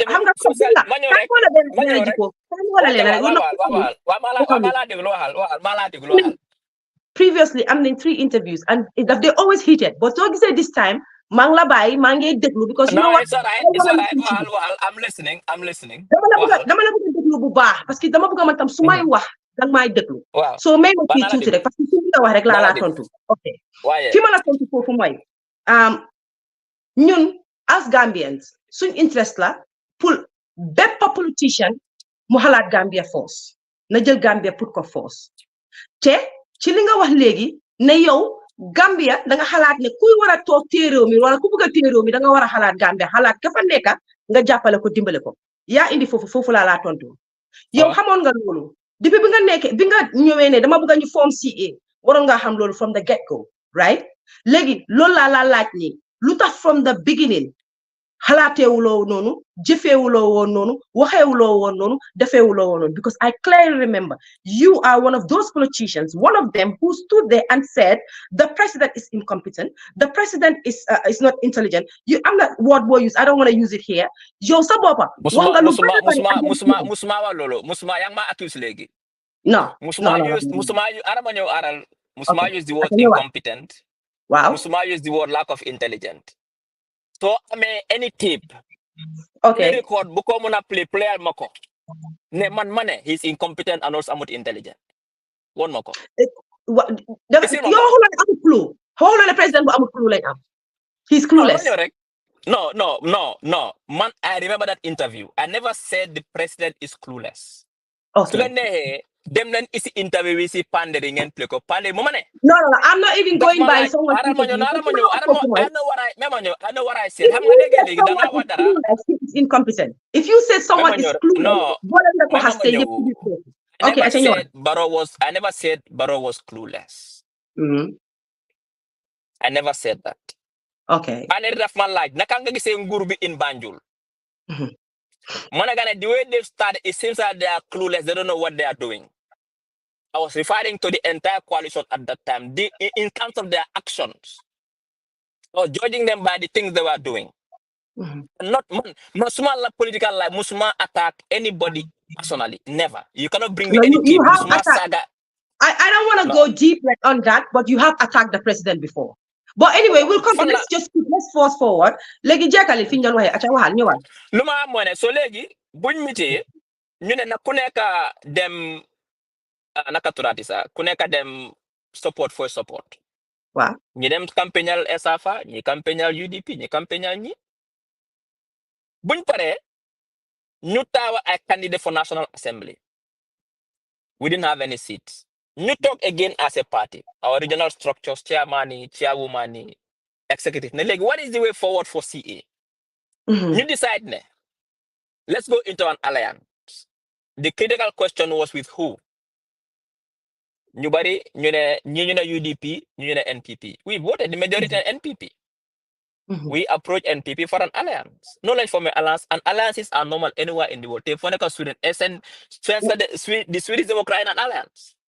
When you say we, Okay, I'm coming there. When you say we approach NPP, who is we? CA as a part, as an executive. So everybody in CA executive, Of they get agree course, on law, and then you approach NPP. in fact, if you look at the video, Bundemesi President me to announce it, all of us were there as an executive. Dr. Sekana Mumkanadamut. Okay. It was something discussed within the Dapat party and malacan. accepted by the party. Okay. They get my point. Yeah. Maluma de Frek, I make so I consult and bring people along. I don't make any lateral decisions for CA. It was accepted by the CA executive. But the majority carried the vote. Okay. We are going to approach NPP for an alliance. And we did that to work with them for the local government elections and other issues. And no matter, Malane, we formed an alliance with NPP, and alliances are normal. It's very normal for parties to form alliances. Okay. So that's the situation. So what is your take on when people say you went to NPP without Nineka Party be under majority be under? Because whether I'm just quoting, whether nyom ñu bugon ko or bugun ko, you are ready to go. No, but Is that true or I'm on record. I'm not you see executive. We had a vote within the executive. The majority voted for us to go, and we all went. The Bumadon them NPP, you also who are there with me. Most of the executive were there with us. Yeah, we saw that. Yes, we saw. My point. Exactly. So we voted within the executive. The majority voted for us to go and have an alliance. It's not my decision alone. So anybody could have won, and obvious, I'm not nanguton. They resigned in fact because of that. I well accepted. Because they didn't want it. Out of Prince, there is a matter of choice. Politics are no. But it was a decision by the executive, supported by the majority of the executive, for us to go and have an alliance. And we did it. Okay. Time di ñëw ñu ne Dr. Ceesay ñi naan waaw ana CA amna ndax CA amatu yo nga ne CA mu CA meets once every month. At least we have a meeting as CA. Swing base is still intact. In fact, la jóge wax ak suñu regional chairman. They're all intact. But don't you think that you going to NPP overshadow everything? People don't even see it anymore or recognize it. Look, how many political parties are in Gambia? Another parties Monica Gambia. Barina. Almost 20 political parties. One party is moving visible right now because it costs money to be visible. It costs resources to be visible. You are not in politics time. Right now, CA is still active. CA meets every month. CA is planning their congress in December. CA's resource structures on the ground are still intact. We always in touch with them. We are meeting them. For meetings. We give them what they need. We are intact. Anybody could talk for Funanga Fogne. We have nothing. We have no control over that. And what in fact Friday sama ñu ngi dëj su mena yak mag dafa amon dëj fofu la nekkon so dama la wone ñun we know what we are doing, we are in tab but dama la wone the kind of activity bu ñoo bëggat ñu def we are not in that time right now luñ focus moy ne His Excellency the President daf ñu open ñu jappalé ñun ñëpp ñu bokk liggéey réew mi we are focused on our job to deliver to Gambians loolu lañ nekk di def right now. Yes, that can be overtaken but liggéey réew la. All of us have to work together. We cannot be on the side criticize the UREC every day, criticize the UREC. No. We have been given the opportunity to come and serve our country. I will not deny it and I have to come. Nakodef. Anybody yeah, confusion anyway. Why did you form CA? Because no more confuse everybody. If you any president who is any sitting president, why CA? Because mugi ini jahaso si bopi nini kune kandi confuse. Anybody could understand politics. Allow me, Madana, let me land. Apart from those who are in support of CA and yen mufa neka belegi, yen gomgen okay, the way you're doing it is right. But the malawan hanga askan mi mota ñuy waxtay Dr. Ceesay. Du affaire Fatmata Koka du affaire askan bi nekkutoon ñun CA we have a party and we decide for our party. So nekkute CA mun lo decide al CA. Dédé askan bi no da nga waxoon ne CA boobu parti ñëpp la ñëpp ci chip ñu ci bokk waaye ñëpp bokkuñ si parce que am nañu bañoon a jooy am nañu doon criticize démba ñoo dee toog te bëgg ñoo dicter lu ñoo def we cannot accept that. Doo toog démba support loo ñu nga ñoo criticize te nga bëgg ñun dicter ñu we cannot accept that duñ ko def. ñun ñoo moom suñ party. We decide what we want to do with our party. Nobody can dictate to us. Mënuñ ko accept. Ñun ñoo moom suñ party. Ñun ñoo form suñ party. Ñun ñoo invest in our party. Ñun ñoo decide lu ñoo def with our party. Demba ñu toogoon di ñu criticize di wax ne parti bi ni parti ñoo bëgg a tey bëgg a ñoo dictate. We cannot accept that. Ñun duñ façon nit yooyu noonu Fatou. dëgg la Accept. waaw mais ma dugal ñun luñ foog ne mooy intéressé loo ñoo doon kum neex nag sa problème kum neewul sa problème ñun suñ ñene ko si loolu noonu ñun as long as ñun waa ba conscience ne xaalis yóbbu ñu fa placé bu ñu fa liggéey réew moo ñu fa yóbbu ñun we are satisfied.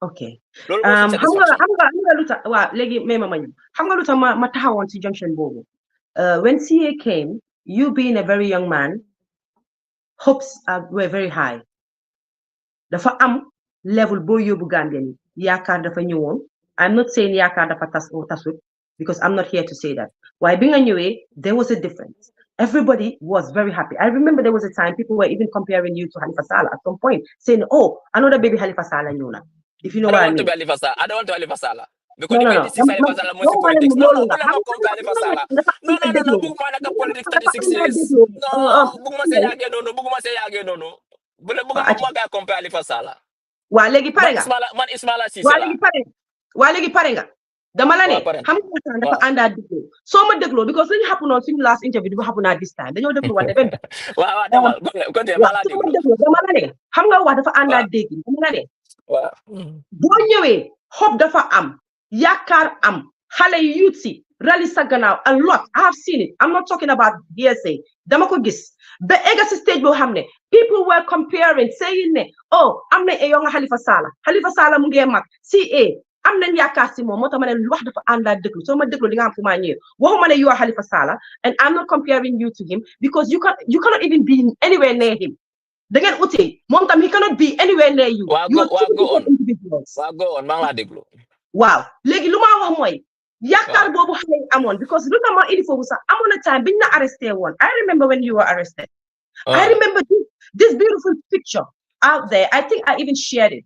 xale yi ñu bàyyi la bés boobu xale yi téye sa loxo yuuxu ñëpp rally demonstration lu nekk amoon na because ñëpp a bëggoon ñu bàyyi Dr. Ismaila Ceesay because yaakaar la parce que CA dafa ñëw ñu ne ok people were saying system change loolu amul dara pour defar CA arrest bi got nothing to do with CA separate moom laa la wax arrest bi boobu nekkaaguloo sax si fil bi déglu ma xam nga doo dee déglu mooy suma problème ak yow dama la ne ñun ñëpp dañee fàttaliku loolu because loolu yëpp wane na woon ne xale yi bugga nañ la dama la identité fi la xale yi buggee ak yaakaar fi mu tasee so foog ñu déglu wante rek foog ñu déglu wante ok ma laaj la benn question léegi ñëwal man doo ma waaw ñëwal bëgguma woon nga laaj ma benn question waaye ñëwal su fekkee ne yaakaar bi mooy pour ñu bokk si nguur gi wala ñu nekk nguur ñu liggéey nguur léegi ñu jox ñu di chance to come and work in nguur pour liggéey nguur mun a dem. No, bàyyi ñu jox ñu di chance bëgguma ko dégg chance was given from the very beginning as a Gambian.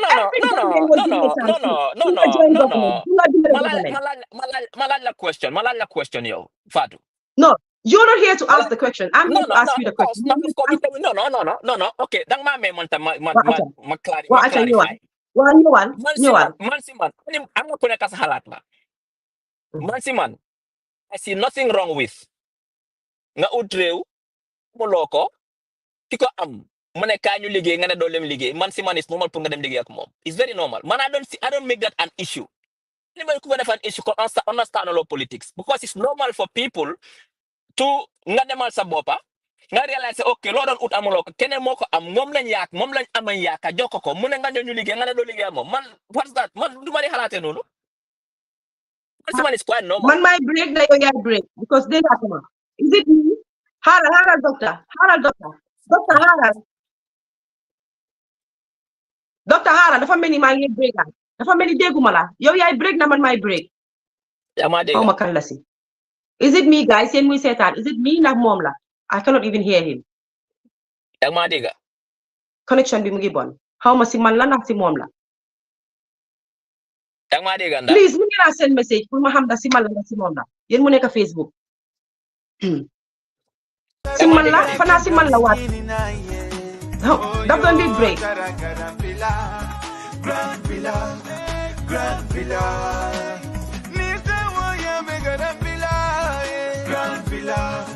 Grand Villa, from New York, America, while I Europe. Grand Villa, Grand Villa. Nilaftanadulana munantana Grand Villa, Grand Villa, Grand Villa. London me ya me Grand Villa, Grand Villa nataka mo bese wandi. Kalundon me ya jiya kunde, anima mola nyantel si jiya kunde. Grand Villa sada se wandi,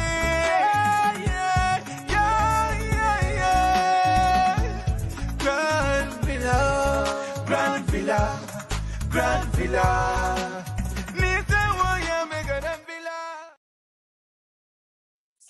Docteur yang maa dégg léegi. maa léegi maa dégg. si man la woon dafa doon di break. sorry about gis nga amee nii duñ si musu duñ it's better ñu move on because time amut because duñ mën a jubóo fii. non because yow yaa de indiwaat foofu te man soo foofu soo ko indee bëgguma dégg loolu bëgguma dégg benn politician bu ñëw fii you. waa léegi ñu move. No. We're not gonna have that. I move when I move. You just stay. That was the next question. So, wait. I'm just gonna stop where I am right now. Hopefully, I stop. Ma wax ko ba pare ñu doga move. Okay, no problem. Moy buguma diga ben politician bu ñew di wax ne président bi dañ ko dimbalé pour limbalé réew mi. Dimbalé président bi xam nga moy fan.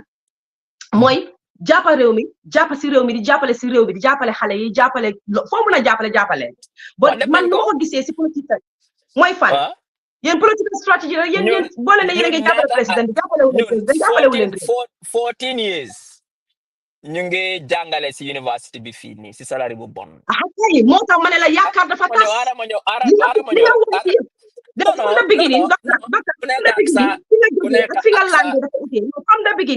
from the beginning from the beginning li nga wax ne loolu nga defal Gambie yëpp dañ ko appreciate because da nga def lu rëy nag mu neex na xaari nit yi am na loo fi defar Gambie am na foo starté so what is wrong with working for your government, working for your country? What is wrong with that? Nothing. Absolutely. It's your fundamental right. And allow me to land. It's your fundamental right. Nothing is wrong with it. But when you knew that, hanga so hamon lolu. Warulo wona ñew nga ñew ne dama indi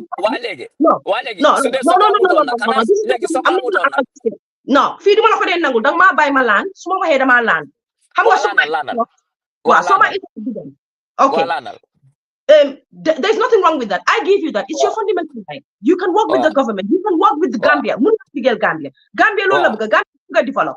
But fi ma ngee mooy when you came in danga ñëw ne danga bëgg a system change because you came in di liggéeyal Gambia government when Gambia government ñi ñaa ngi coow ne they are not doing much for the country loolu la nit ñi di coow right yow foofu nga ne okay ñi defaluñ much dëkk bi xaaral man ma ñëw bokk si ñoom foog loo wane yow as a youth man foofu lañ leen nii doon as a party leader ñu nga indi nga difference nga ñoo defee ne ne sa parti bi won ñu gën a criticize sax li government bi di def and join them and be yaa ngi Pamaramal ko xam nga léegi lu xew waa aca waxal man maa ñun ñoo ñu form suñ parti ñu ne dañ bëgg a isi an alternative ñu gis nguur gi ñu ngi try ñu ngi def loo xam ne big daf ñun we are satisfied that they are doing their best so nothing is wrong with us now joining the government to work together with them indil ma Ismaila kanama ma okay waaw that's simple waaw loolu la ma ne ñun ñoo form suñ parti tëddu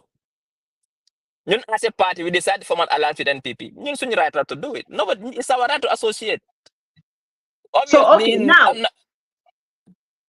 okay now léegi moving forward 2026 danga taw against the president or what's going to happen 2026 if you're choosing as a flag bearer CA is an alliance with NPP and that alliance continues until 2026 yes by 2026 the park continue by 2026 and then what happens and beyond so nañ ne rek ngeen koy waxal nag ne léegi CA mooy si naka NPP CA léegi boobu la no ko jëlee rek baax na okay jamono di dem lañ fu nekk sax dañ taxaw fi ñu bari jamono di dem ñu end up rek dégg ne okay Ismaila Ceesay ministre la léegi waaw léegi ministre boobu naka la fa ñëwee ba nga nekk ministre because xam naa ne am na keneen man bu election si jeexee man I went back to teach at the university And I love teaching at the university. That's my best moments are when I'm in the classroom. I teaching university B, and I was doing my research. I'm part of many consortiums in Europe. Every month at least I'll travel once. Many research consortiums on migration. I am a focal person. Mafade talk. I also teach in universities in Brussels, and I also teach in other universities in China. I also sit in research boards across in the world. So man on Tukelo, they have someone to teach in the world. I go to Japan, I teach. I go to China, I teach. I go to Brussels, I teach. I supervise PhD students in Brussels. I go to examine them. So I was doing my thing. I wasn't focusing even on government. So what changed? What's changed?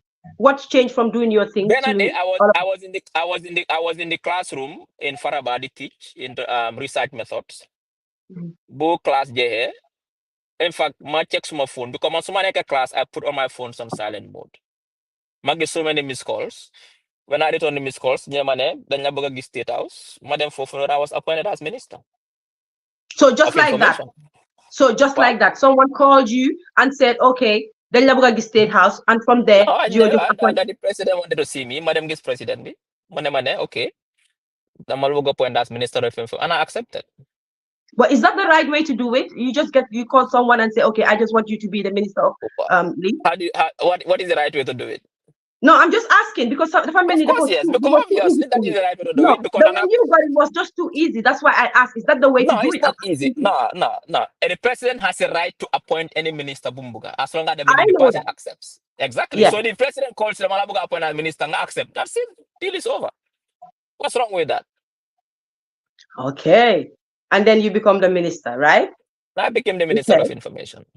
You become the minister of information. Wow. For viewers' sake, for especially those who have sent Janga be macho, come many small boss Lan moy sa role as the minister? My role as a minister is the information, media, and broadcasting services. You know, I made the policy oversight when it comes to information dissemination. You know, the brand government. You know, make sure that there is an information flow between government to the people, but also bring information from the people to the government. You know, a media for broadcasting and the media. Like I said, accountability and transparency is important. And to promote accountability and transparency, people need to know what the government is doing. So our role is to ensure that we tell the people what the government is doing through different initiatives, like the Masakunda initiative, like the press conferences, like the media programs, but also to ensure that the media is not only well capacitated, but also make sure they work within a very conducive environment. We bring the laws and the regulations. And the policy oversight. We make sure that broadcasting is also done in line with the rule of law. So that's our job. Basically, that's the mandate of the Ministry of Information, Media and Broadcasting Services. Okay. Legi déglu naa la nag su ma waxee na dang maa déglu. Si se ngaari. Okay. Lolo is a role. Wax nga ñu ko léegi dégg nañ ko. So you're not an advisor to the president, right? Lolo xam nañ ko. Yeah. Man, my advisor to the president as what? You are not. You are not an advisor. No, in my sector, every sector, you are the advisor on that particular sector as a minister. Okay. Little more. Okay. Harama move because those more questions. I'm not a man who so then buy for Mujala. Lolo is a role. One is a role. CFE media, CFE. Lady, we have seen the president go places. Communication and be a public be is not right. You're gonna yin. Yow sa role yow yaa sa team mooy yéena dee mun a wax si digga yéena dee wax askan bi li président bi war a wax ak yooyu façon ñu bi demee noonu. Omala loolu li mu war a wax de dama la ne non. li mu wax dis nga Ismaila doo dee déglu li mu wax laa non dama bëgg a clarifier bëgguma nga misquote ma rek woo ma ne lu mu di war a wax ma ne. li mu wax laa wax is bigger su ma ne government I mean the government. We are the mouthpiece of the government. You share information from the government to the people, bring information from the people to the government. And that's where I want you to stop. You can share what the government is saying, but not government.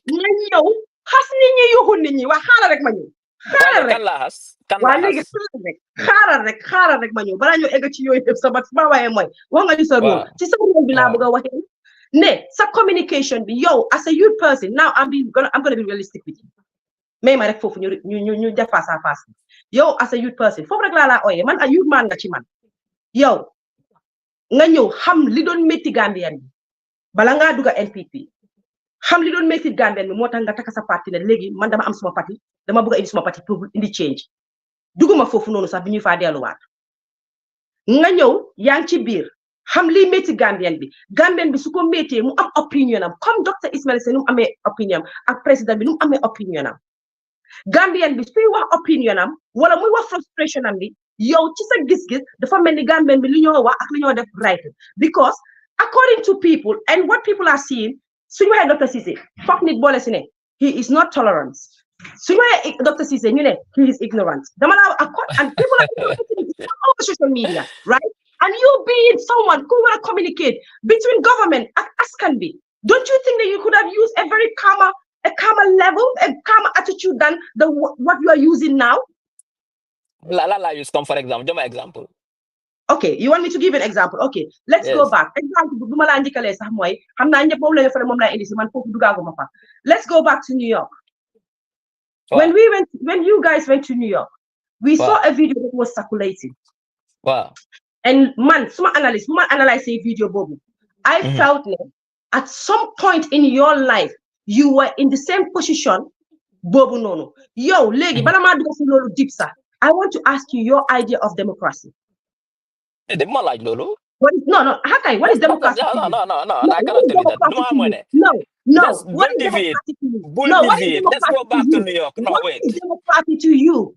Okay. Let's go back to New York. No, let's go back to New York. Bull TV. No, we will go back to New York. Because democracy is part of New York. Democracy is part of New York. Okay, let's not New York wrong. Let's New York wrong. Well, okay, I'm asking you now nicely. What is your definition of democracy? What is democracy? No, I cannot answer that question. No. Ismaila, so you stop like I ask a question nicely. Please give me an answer, then I will go to the next step. Answer that question. Let's go back to New York. New York. What have I done wrong in New York? You can go for answer, please. Because I'm going to answer. It's a basic question. I cannot answer the question. It's very basic. You cannot. All right, let me help you. Democracy therefore under freedom of speech. And I think that the guy was within his right. No, since you cannot answer, let me answer. Okay. No, you know why you go wrong? You know why you go wrong? But why you go wrong? New York wrong.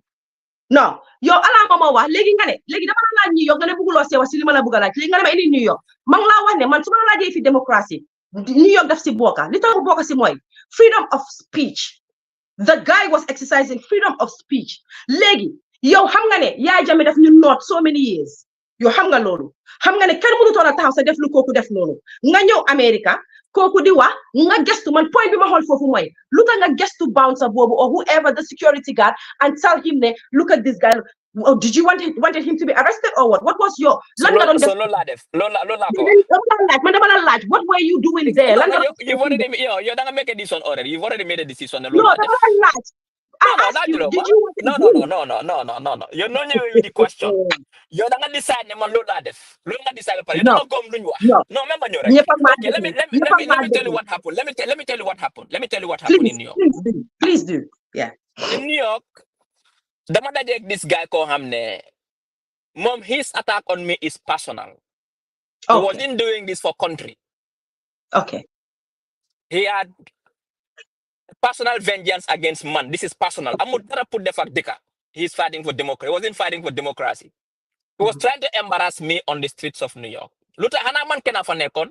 He came to me and I was very nice to him. Man Yuko, I greet every gam. Muna kama egal landu. Manako lawin by egal. Manako buguma interview. Mustadi the flight, dima saga, dima abuse. I was laughing. Mama topa nama 5 minutes dima toga dima saga dima abuse. Like when I saw the police, manako mane, tell this guy to stop following me. It's not right for you to follow me, Lumadef. Okay. Stop following him. Still I continue them. Still I stop. But I never told them to arrest him.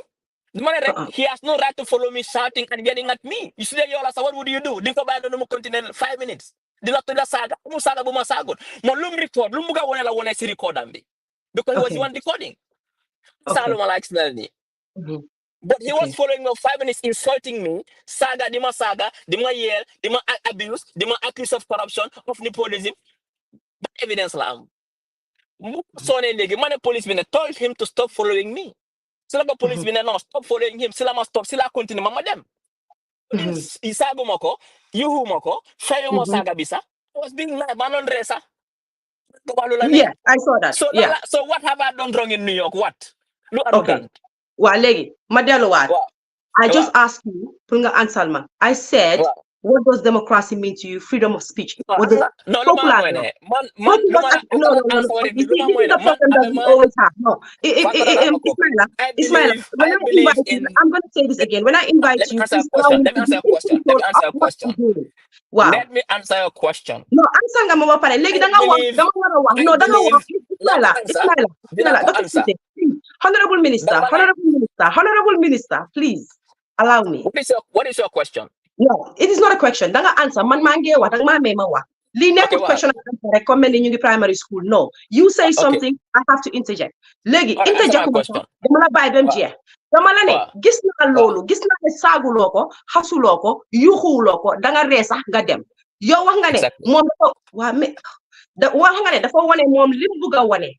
Why man bet say ma taw ci junction bobu manela ne dafa exercise his right, freedom of speech. Lol la def. Saga bi man gisuma ko. Suma gison saga bi mané okay because you xam nga ma I don't condone saga ak yoy nonu. Buguma ko. Waye mom su taxawé di la wax corruption, taxaw accuse la, wax la yu bari. It is part of it. You're a minister. You get to get. No, wait. No, dang ma deglu. I'm very disappointed. No, you're not gonna twist it. No, you're not gonna accusing you is from speech. You accuse us from speech. It comes with your job. It comes with your job. You are a minister. To you, my dear. Mota mare. He was being aggressive, and I felt I'm not gonna let you control this interview. No, I'm not gonna let you. Aggressive. He was being aggressive, and I felt threatened by his actions. And I was alone. I felt threatened, and he was very aggressive towards me. And I have a right to seek protection.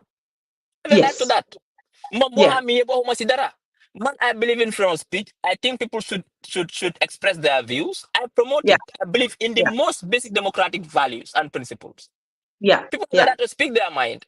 But you don't have the right to insult and accuse people. That is not freedom of speech. Man, there's more than accused. The farmer the corrupt, the sata.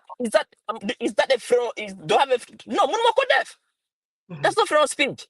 He was accused of being fun la corrupted, fun la defend nepotism, fun la massacre. Your government is this. That's fine. He cannot yell at me and accusing me. Don't do freedom of speech, Fatmata. Let's be frank with each other. Okay. Now, okay, legi. Dama la den nangul. Why man do man nangul. Suma buge wa, dama buga nga may mama wax man lan. Gis nga lolu because legi suñ time bi think nañu luñu déssé barétul. And thanks for coming. Like I said, I appreciate this because sula neexon do ñew tay ni ciow bi bari na. But please, allow mama wax. Dama la ne man, yow sa opinion nga wax. I'm telling you how I feel. Ne freedom of speech la. If danga neka ci Europe, nga neka ci West bi. You have seen people take eggs, throwing at ministers, throwing at politicians. Definitely, I'm not saying it is acceptable. Please, so where is that thick skin? You're a minister. It comes with your job. People will accuse you every day of things that you haven't done. I am on social media. People call me the P word. People have accused my whole family. People have said so many things to me. Does it mean that I'm not saying you did that. What I'm trying to say here is that because now we saw Dr. Samate, we saw other people. They just walk away from the scene. You're saying he's aggressive. So if hang man aggressive, aggressive.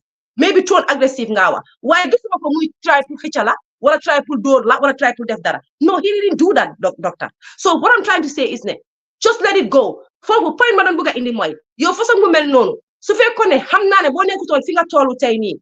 Nga nekkon fi ci Europe bi. Bala ñewon fi nga accuse some of his people like that. Ñom ñu def la li nga def nonu kérok. Ciow bi du jeex. We know fi ñun ñep xamantene job bi du jeex. Mun na tontu mo la ñaari mbir ñu move on from this. Wa acha tontu. Suma bëggee move on, move on. Man, suma understanding of democracy is not to be idle. Nga dem si mbedday di ambush nini public office, di len saga, di len threaten. That is not my understanding of democracy. Two. if I wasn't exercising restraint and having thick skin, Chinakaparan that day very seriously because Kimakomun. Door mi Wow, tamit. very serious. Wanako do very seriously. Because No, ñun na amuñ ay ministre. Waaw, acca ñun amuñ ay ministre. Very dara do sigena. Nakaparan very dara. But dama hamne. Do bi. Mane ki. Holland bi sa ki. Mare madem. Nasalo mala experience because it's part of my job. Motama accept madem. But at some point I felt that I was threatened. He was yelling and getting very close to me. I was uncomfortable. I have a right to seek protection from law enforcement officers. One keep Bumma Topa. Let him stop following me. And they did. They told him, Book of Topa. And they stopped and I went my way. I was so no mom, dega. And I exercised restraint and I had to Okay. We move on. Okay, we move on. But foog naa ne tamit as ministers yéen ñëpp laay wax not only you dama dee foog ne African ministers desee na seen nekk minister because when you're a minister am na yoo xam ne sa xëju leen si xëju leen si mediocre xam nga mediocre yëfi mediocre yu xëju leen ci yu baree bari as a minister dafa war a am seen comportement dafa important torop te gisuma loolu dafa mel ni ay parko ministers lañ am kum ne waxee nu ko ne kum ne defee nu ko ne just move on have a thick skin don't bul faale nit ñi people will say things about you every day. People will say, you knew I did. No, what we want you to do is just deliver. Just do your job. Your job speaks for you. Your job is your response. I'll take note of that. Okay, I'll take note of that feedback. We move. Wow, thank you. Thank you so much. At least we agree on one thing today. Legi, we move. Legi, at this moment, Legi, you know, the current issue be, we have seen the president, mu def yena waxtaan wax yena statement yu bare and Gambians do not agree with ak mom ci nim ko waxe ak nim ko defé but instead of the president to rectify or say anything we always see you in his defense. Why? You're not the spokesperson. My job is to make sure that any misrepresentation being def against the presidency as an institution, Magena put defend ko. And that's the presidency as an institution. If he's wrong, as an institution is sacred. Come on, wrong. I did not say it was wrong. No, I'm asking you. What is right? If he's wrong. No. Yeah. I never said that. What I can say is that. No, I'm asking you. Even if he is wrong. So can you rephrase that? What is wrong and what is right is subjective. What might be wrong for you might be right for someone else. So we cannot talk about what is wrong. What I can tell you is that my job is to protect and defend the presidency because it is sacred. And that is my job. And I'll defend it. And I'll protect it as an institution. Now, what is wrong, what is right, it's a matter of subjectivity. What is wrong for you is right for someone else. So that's it. But even though it could be right for somebody else. No. What is wrong? What is wrong? See your who said it is wrong? Okay. So that's fine. We move. It's subjective. We move. Okay, that's fine. Now, the recent one. There's this video circulating. But I'll let it slide. No, play. Okay. We saw this video circulating. Fofu la doon ñëw suma biir interview bi waxoon naa la yëfi yaakaar bi nit ñi am ci yow you being a youth man and you being in the outside bi knowing how we feel as Gambians knowing ne lépp lu nga xam ne Gambian bi mu ko feel ak ci biir réew mi ci defari réew mi ak security réew mi healthcare education agriculture ak yeneen yëpp ñu ko feel you were in the outside xamoon nga li ñu doon feel suñu métit yëpp xam nga ko kenn mënu la koo wax tey nga xam ko ba pare te xam ne xale yu ndaw mooy moo tax ma ne youth man rek xale yu ndaw toppoon la bugga la xam ne yow mun ngaa indi changement si réew mi ñu dem ba gis la léegi yaa ngi ci biir NPP ngay fëgg sa dina saa su ne video bii dafa indi fëgg dina for me when I watched the video I was like no that's not my brother right there no that's not the way to talk so lan moo indi woon kooku di wax ak yow laaj la ak question your response was kenn moomu réew mi bàyyi kenn moomu ko nii ak nii ak nii yow xam nga li nga wax si video bi as a minister waaw xaaral rek ba ma daaneel as a minister kuy jëlee ci government di indi si askan bi do you think that was the right way to talk the right approach that is my question ma tontu la yes yeah correct. Okay, man ci diaspora bi laa nekkoon. Duma musa tuutil anybody ku nekk diaspora. te duma musa xeeb anybody ku nekk diaspora parce que xam naa lu nekk diaspora dunda naa ko over 20 years maa ngi diaspora. I respect anybody ku nekk diaspora. surtout ñi nga xam ne everyday ñu ngi liggéey daan seen doole pour dimbale seen waajur fii si Gambia. That is one. So man duma musa wax anything loo xam ne dama tuutil wala xeeb loo waa diaspora. The second thing mooy ne man doomi Adama rek la man duma robot. te doomi Adama moo dee def lu baax nit ñi wax ne def na lu baax tey suba mu def loo xam ne ñu bari séentuwuñ ko fa daf see jàngee rek li ma wax ne président Barrow kenn mënu koo stop pour bum taxaw because constitution bi allow na ko I still maintain it. Can I say something? Can I interject? Arama ñëw maa ngi ñëw danga ma laaj ma tontu. Okay. The manner in which I say it is unbecoming. And I take full responsibility if it come out in a manner that seem not me. I take responsibility for that. It is unbecoming. That is not me. But doomi Adama rek la. And xam naa ne nit ñi am na fuñ ma séntu. But mënuma nekk in that kind of foofu always in a sustainable ma léegi dinaa juum. soo juumee da ngaa jàngare nga learn from it nga déglu nit ñi am nañu genuine ñoo xam ne dañ la advice you listen to it pour sa own good la nga move on. The most important thing mooy ne soo juumee da nga accept ne juum nga learn from loo juumee next nga do better. But kenn mënta wax ne di nga nekk politician for 20-30 years nga génn di am ay kaddu si biti doo musa juum possible ut kon doon it. léegi man su ma waxee ina maanaam boo xam ne it's not me it's not becoming ñi ma bëgg ak ñi ma bañ ñëpp ñu point ko out I have to pay attention to it ma make so next time I communicate better.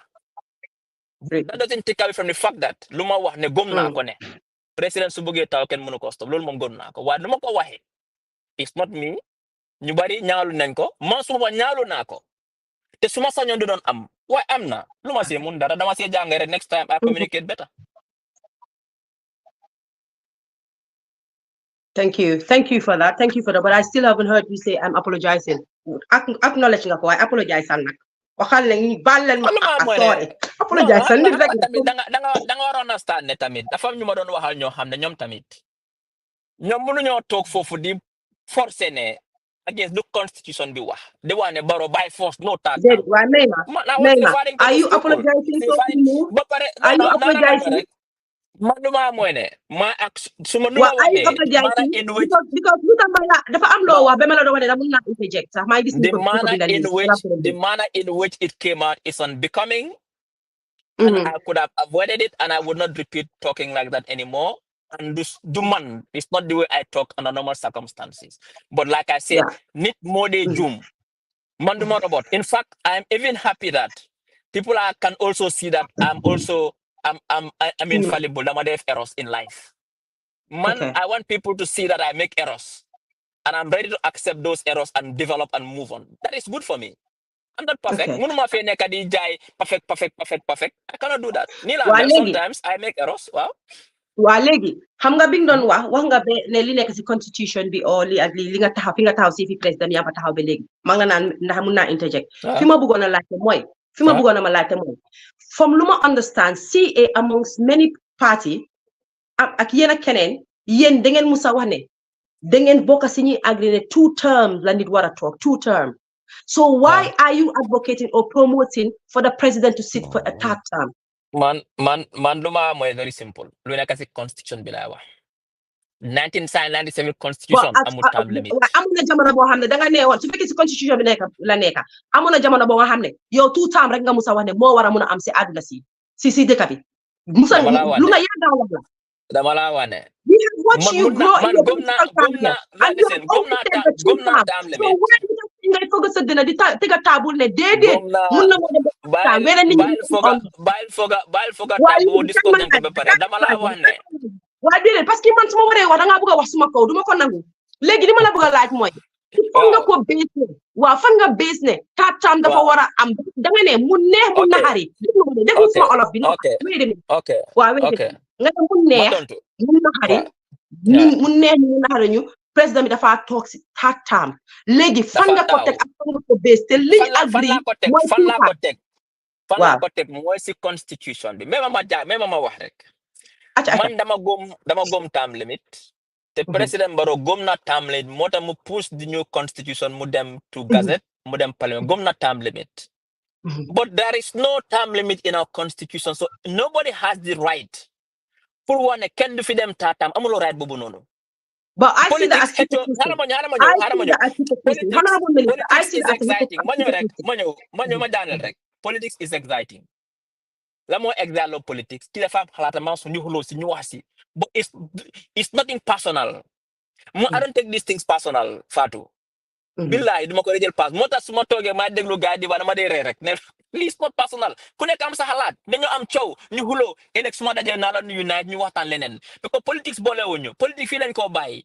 Before ñu suñ mam ñaa dem politics fii nii dem nañ suñ papa politics dem nañ ñun dinañ dem suñ xale dinañ ñëw kon ñu rafetal ko so dama la wax ne I don't take this personal suma xalaat la as a personal citizen ne right now there is no term limit in it so nobody has a right to impose one nit ke doo dem by force kenn amul that right léegi taxawal foofu te danga maa déglu yow sa xalaat la nga ne yow sa xalaat la as an individual right but you are a normal individual you are a minister sa xalaat dafa am foo ko dee war a teg mënuloo ñëwee noonu rek nañu ne dafa ñëw tam président dafa toog dugg na fi gën a fële and then you are saying nekkul fancy constitution bi you knew it wasn't there from the get go but yow bi nga bindee sa own boss nga toog si CA danga ne nañ leen xeex pour ñaari taam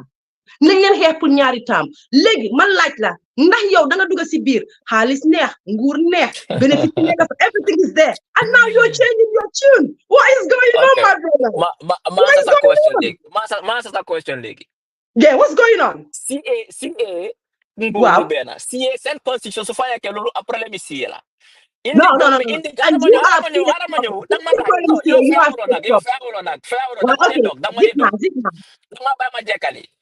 No, right now, some constitution, nobody has a right. Okay. Impose on anyone bumtao. Now, ngane halis. Ngurban halis mo fa neka. Ban halis. Padiem yang de. Yo, alam mo padiem. Padiem yang de. Padiem sa dude doy. Danga yo kasa halis. Parce que danga dem fan hotel ni den share. Yang mali ñu yang dawal mutu bu rafet de. Yang dawal mutu bu tax mama. Arama ñew rek. Padiem du doy. Dañ la jël lo xamne danga dem hotel bi share. Nga wona gëné sa own halis nga fay hotel. To fa padiem bi di doy ak loy lek. Yo dafa share legi. Yo xam nga luma la explainer ni. Dañ la jël lo danga dem Switzerland Geneva meeting. Hotel bi 600 euros per night. Ñu la jox ay ñaata euros la per night. Du dé lool halis dara nekk ci nguur. Yi nga nguur sacrifice rek la buga sa yola rek pour liggéey digg but dara nekk ci amul ben benefit apart from the fact that yaa ngi jox service to your nation. Lool rek lañ ci di amé satisfaction. Bu lu moy ne. Bottom line bi moy ne. Right now in our constitution there is no term limit. Nobody has a right to impose on anybody bum taxaw. Lool rek lay wax. Okay. Nangu naa waaye moom laa ba léegi rek ministre nga ba tey languloo ma ansa fan nga ko teg ne Barrow dafa toog taam mu ne ñu naxari ñu fan nga ko teg dama ne Barrow su bëggee taaw kenn mënu ko stop loolu laa wax loolu nga miin su bëggee taaw waaw su bëggee taaw kenn mënu ko stop because nothing stops in the constitution to stop ko su bëggee taaw dafa kenn mënu ko stop nobody has a right to no taam amul it's anti-constitutional you cannot go against the constitution. Do you know you are the complete opposite of what CA stands for right now? You know, because CA la neka parce que nga luta dañ ko gis nga ko draft yo xam nga ne we talked about CA before xam nga ne man bokkuma fen waaye I strongly believe in you guys. I strongly feel that you guys have something to offer. You have something to bring to the table. Understand? Why, doctor? Lima gison nga am pour CA.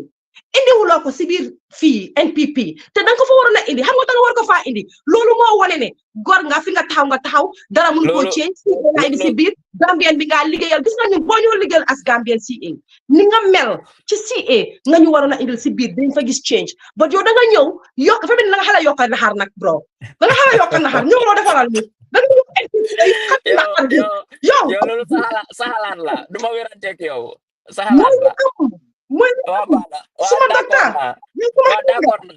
d'accord na yaa win suma xam waaye daal no anyways follow interview bi ñëw na to an end and thank you waaye Fatma ma waxal leena waaw man dama gom Gambia te dama bëgg Gambian ma awma anything against anybody duma saaga kenn duma xas kenn man duma ine kenn lu ñaaw man I believe in my country I'm serving my country lu ma si góobe na gar man la but doomi Adama la tamit xam naa ne nit ñi nag am na fuñ ma dee séntu boo doolee ma fa mën a gisee every time tamit léegi dinaa juum doomi Adama la rek su ma juumee ma xam ne juum naa rek ma jàngee si ma move on it's that simple noonu laa mel waaw waaye awma anything against anybody my country I'm working for my community mo suma ne honte ma delluwaat Europe mo suma ne ete faat ma tara ma bàyyi si bàyyi politics bàyyi Gambia dem toog Europe ma ut benn teaching jobs benn ma very nice ak suma family kenn du ma sonal kenn du ma saaga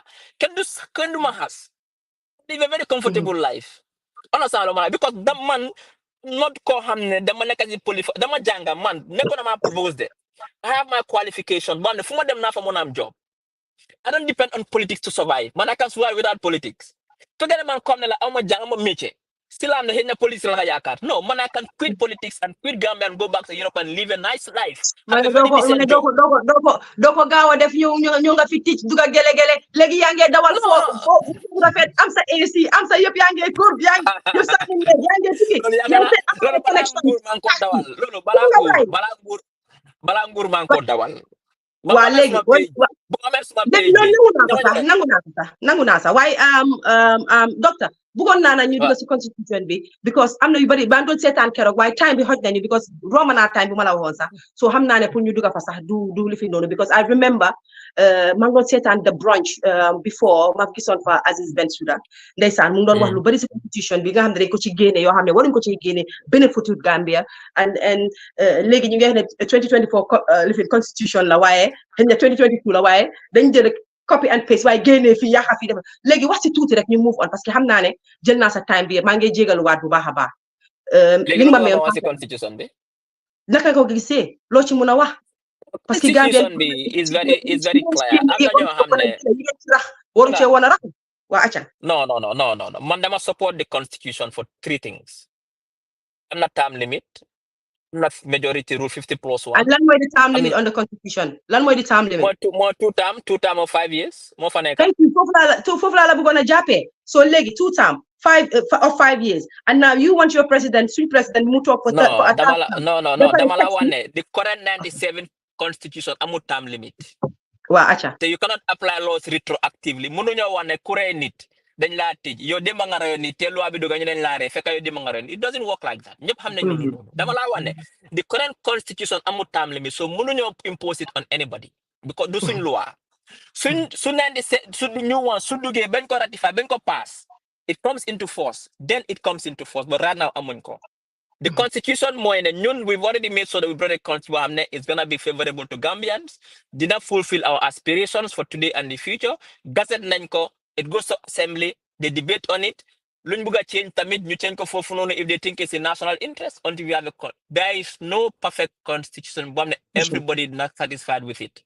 Yeah. The most important, let's have a constitution xam ne dina am the basics mooy term limit am fa 50% mu fa plus quota system suba ñu am jigéen yoo xam ne they can be more engaging in politics loolu moo gën a important. But the one constitution ni bu baroon la bu lii la loolu is not important. What we have is a constitution. Let's pass it. More than important. But you know, ko favor ak li leen favor anyways come ñëw nañ to an end. No, politics la rek loolu waaye politics la rek xam nga ku nekk da nga wax la gis nañ ñu bari de du waaye politics rek de but anyways ndeysaan am na kuma ñaari nit yu ma seen message si messenger ak gis naa ku binda fii nii ñu ne dafa am questions yu ma la laaj ak maa ngi la grill on CA because I have a friend ku nekk CA. All right, let me make that clear. Life lay waxee ni ñang ma déglu man I'm very independent suma boppa lay waxal man kenn mënut maa wax lu maa ñëw laaj Dr. Ceesay ak lu ma du laaj keneen I do my research fine bi ma def suma research that said person nga naa wax which is Nene Freda laajuma ko su fekkee def naa ko suma doom yi ma xam ne maa leen jur yàlla buñ ma njëriñ dara fii ma toog ni su fekkee benn question jóge na si Nene Freda ñëw ci man pour ma laaj ko Dr. Ceesay yàlla lépp lu ma ut si àddina yàlla bu ma ko am ma jaru ko jaru waat bi waay xaaral ma nga ma am apology because you are writing it all over Facebook yaa ngi send messages yaa ngi wax te su fekkoon sax dama bëgg a dem si Nene Freda pour laaj ko yëfi Dr. Ceesay pour ma ñëw wax ko it is my right I should have done that sir because it will help me more because dafa liggéey ak moom I needed to even contact her ma jël si moom ma indi ko but nekkuma façon nit boobu weeda mu fa oo nekkut fa su ma neexoon laaj ko waaye defuma ko sax waaye bàyyi naa leen ak yàlla but anyway I move doctor thank you very much for coming xamoon naa ne ni nga mel soo ñëwee dinañ buloo tey xulawuñ lu bari dinañ defante dinañ lii waaye defante wuñ lu bari thank you so much for coming on board I really appreciate it honestly thank you waaw so xam naa nañ gisee waat naa la indi waat gaa yi ma indi waat la te naa la indi waat balaa 2026 di nga ñëwaat 2026 ma indi waat dinaa ñëwaat because xam nga 2026 wala ko ga ma ne balaa 12 baro pare gaa yi balaa 12 lii loolu ma ne la am na foo ko teg su fekkee si sàcca bi nga ko teg du dox de bii so action balaa midi ñu pare gaay balaa midi 2026 thank you so much okay bye Hey guys, thank you so much for ngeen ñëw toog fii seetaan géej naa amee sax nit ñi ñëwee ni di seetaan TikTok bi moom mu ngi on fire Facebook bi tamit is on fire thank you so much Dr. Ceesay appreciate nañ ñëwam bi torop dëgg la ñi yaa ngi wax ne apologize ba léegi ku nekk rek si sa own way ni nga apologize wax na ne acknowledge na mistake which is at least one good thing we have to give him credit there acknowledge na lim def ak yooyu noonu but anyways we move next week nag xaw ma kan la ñoo indi xam naa ko sax waaye duma ko wax dinañ indi keneen next week diaspora profile moom nii la waxtaan la I know ne xam naa some of you I did not reach your expectation bu ngeen ma gën a grill wala ni ma ko grillé ñi ne buggee wuñ ko noonu but come on this is me I do it my own way yéen soo leen nekkoon si site bi ngeen defee ko seen own way di leen wax yéen ñëpp jërëjëf suñu sponsor si Nene Jallow Tanjee thank you very much Buhari Gassama thank you very much ak kii nii naka sudaati Ibrahima Niass thank you so much yow tamit jàpp nga si combat bi as always as usual Souleymane Ben Suare jàpp nga si combat bi as always as usual naka la tuddaati sax Maynas trading yow tam ñu ngi laa gën di leen sant TikTok bi nag ñu ngi dem jekkale ji waxtaan bi foofu si so ñëw leen fa maa ngi bàyyi TikTok bi on for another half an hour ñu waxtaan fa tuuti su ko defee nag ñu jël ko ma am ñoom Jukka Cissé ñu ñëw nag waxuloo ko woon lii laajuloo ko lii waxuloo ko lële waaye duma leen faale because ñooñu maa ngi leen teg si noti corner bi thank you so much xam naa ne leen dig dajee ba beneen yoon next Sunday dinañ leen indil keneen ci plateforme bi thank you Diaspora profile ñu am suñ main sponsor di Global Properties nag nekk ci Gambia foofu lañ base dinañ leen bàyyil number yi ci suuf su ko defee ngeen daal di leen call nag fi nga toog ci Europe mun nga faa toog fi nga toog ci Amérique ak foo mun a toog ci àddina mun nga faa toog call Global Properties ñoom ñu lijjantal la kër gi nga xam ne yaa ngi ko bëgga boo leen callee rek di ngeen am more information comme niñ ko waxee rek Diaspora profile ñu ngi ànd ak suñ main sponsor di Global Properties